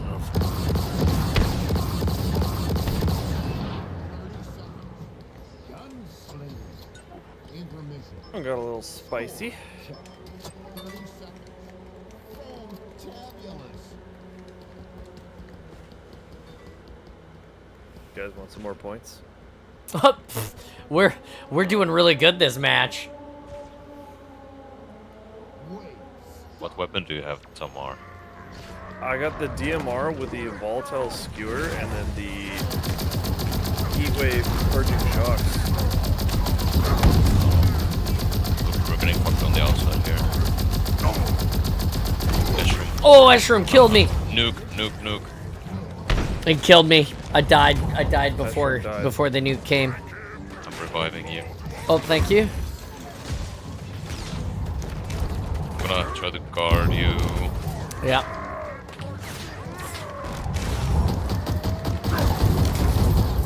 You guys keep blocking me.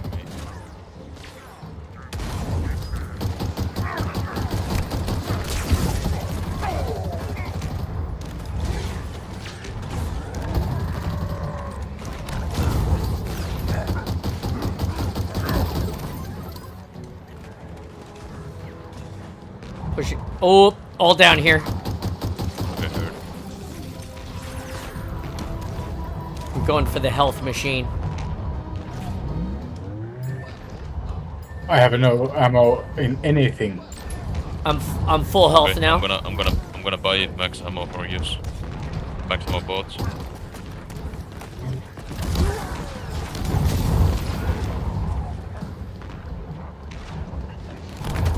Oh, goddamn! Another Eshram in here. Or maybe not Eshram, but another guy with a big old gun. I see points. Picking up points now.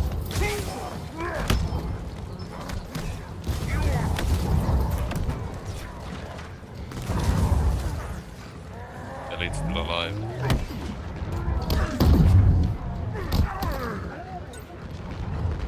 What's making it difficult now is the fact they're throwing more grenades.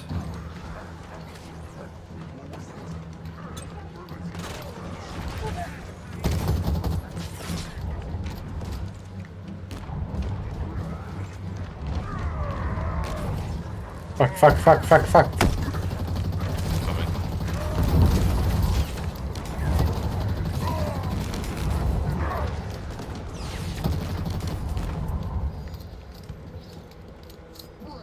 Wow. 30 seconds. Can you buy a heat wave off the wall somewhere? Nope. So you need to get it from the customer. You can get it from the mystery box, I guess is what you would call it.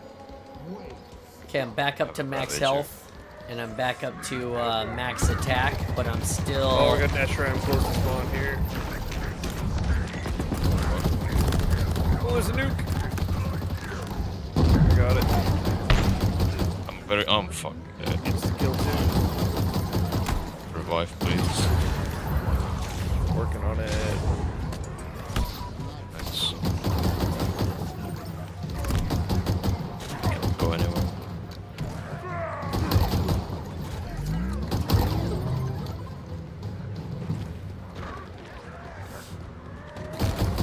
Tamar, can you help me out here? I'm gonna buy some health. Shoot the guys. I'm here with you. John's with you there too.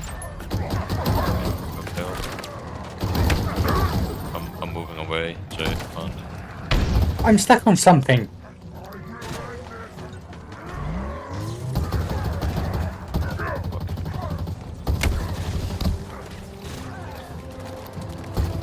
Points. It's the kill. Ammo for us. Intermission. Holy cow.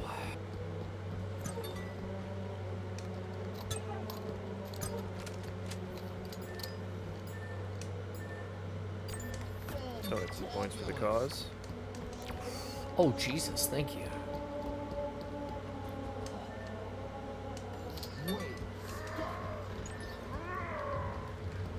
Oh, Did I just hear black eye? Yeah.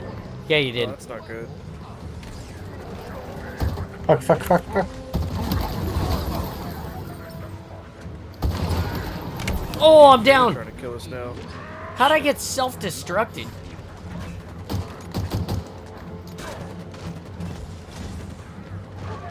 Okay, I'm going down to get health. Okay, I'm with you. Both were leaving you. I got 2. I got 2 healths. I'm backing out. Fuck, fuck, fuck, fuck. We're here with you, Kravitz. Stop pushing me! You pushed me! You pushed me into the chieftains. Oof.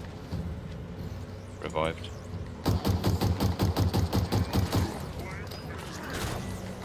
No new.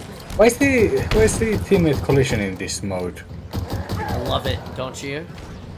No, I fucking despise it. Here. I have bad guns. Help mods, John. We need help on that balcony here. Okay. No more. I have shitty Oh my guns. god, they're all here.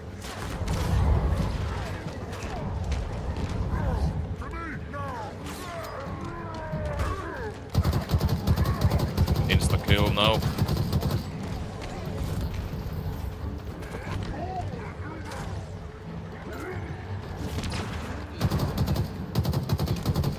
Holy crap, man.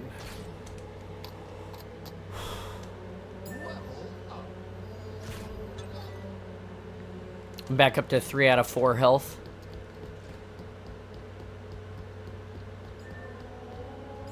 Do you need more points, John? Yeah, I've only got 25. We got Boom Catch Mythic on now. Oh shit, already on me. A whole bunch of them already on me. Coming to you, I'm dead. SRAM. We got an SRAM. Extra points.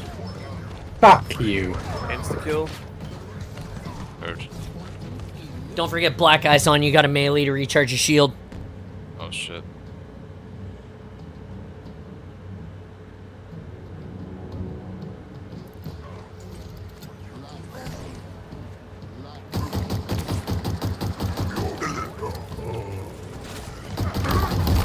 That's ammo for us.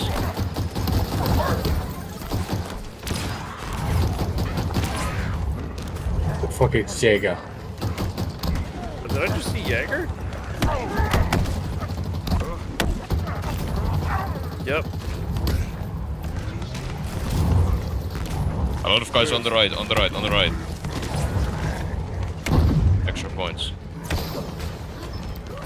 I'm dead. Revived. Twice. Fuck, nice. I got like no points.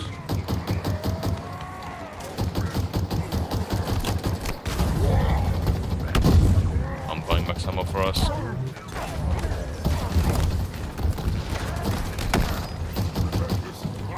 I got a melee one to survive here. A lot of guys.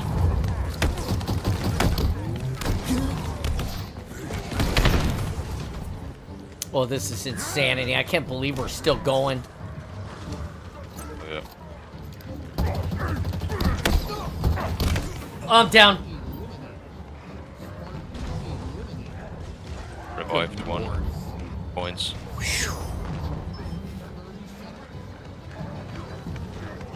Damn, we're 30 minutes into this match. This is ridiculous. Ammo for us. Doing so good. Except me. I'm doing the shitty.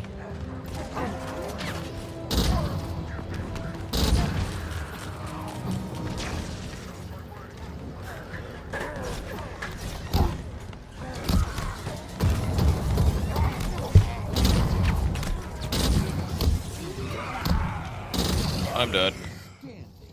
Holy crap. We're all up. Whoa, that was crazy. I almost died Okay, there, now though. I have really bad points.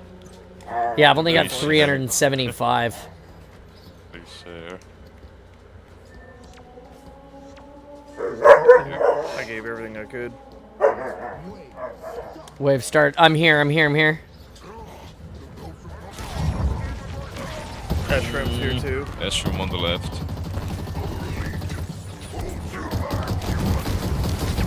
Jesus, I got he's somewhere so here. strong. Oh my god. On the right. Oh my god, I'm dead again. Okay, let's see if I can maybe get this.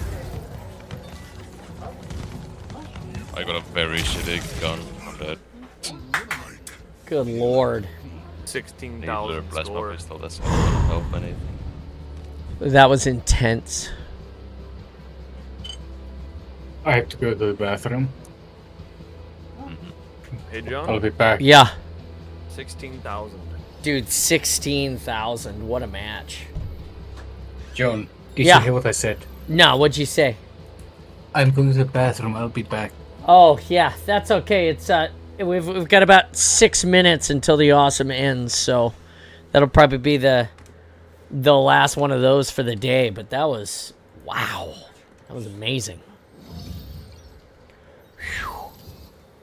That was intense, Holcomb. I got 7,900 points for that match, so not 16,000, but 7,900. It's not quite as good as you guys, but that's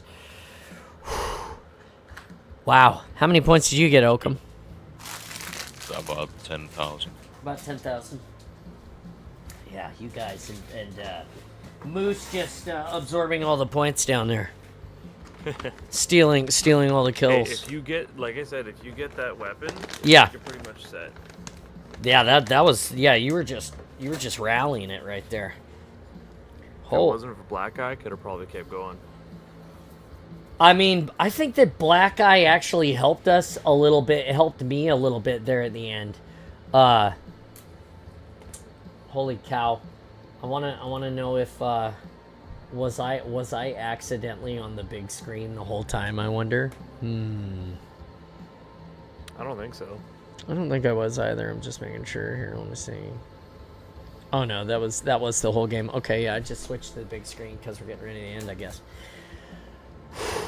Wow. What do you guys doing the rest of the day? Don't know. Okay. Go to sleep soon. Check up on some Twitter stuff. Check up on Forge things. Okay. I'm gonna watch the Seahawks play tonight on the TV. And yeah. Then I'll be back after the Seahawks game probably to play a little bit this evening. What about you, Moose? What are you up to? Probably just gonna chill and fight off this illness. Yeah, play a little with Mike tonight on his stream. If he makes it. Maybe, yeah. Yeah. Nice. All right, guys. Well, that's the awesome for today. I don't think we're gonna do anything. We might even quit a few minutes early. Wow, I love this mode, this zombie mode. I really love it. We played 30 minutes right there. We sweat a little bit. It was cool. Tomorrow is Friday. We'll be back here streaming at 10. We're going to play some more Halo tomorrow. Keep working on this grind. Might work on some other projects that some friends of ours are asking us to help with. Let's see. That's it. I feel like that's all we're doing tomorrow. Yeah. Yeah. Yep, that's it. Don't forget to stay awesome. Follow my friends. Check out Installation 00 at Foam Forge Cosplay. Go check out the Red Gear. Giving us a huge shout out. He's got a big community. He's pretty cool. He shouted us out twice.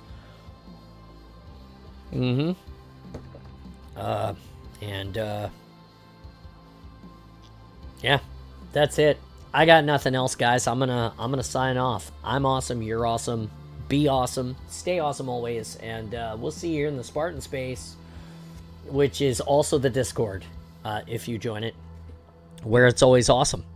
I'll see you guys about 10 tomorrow. Bye. See ya.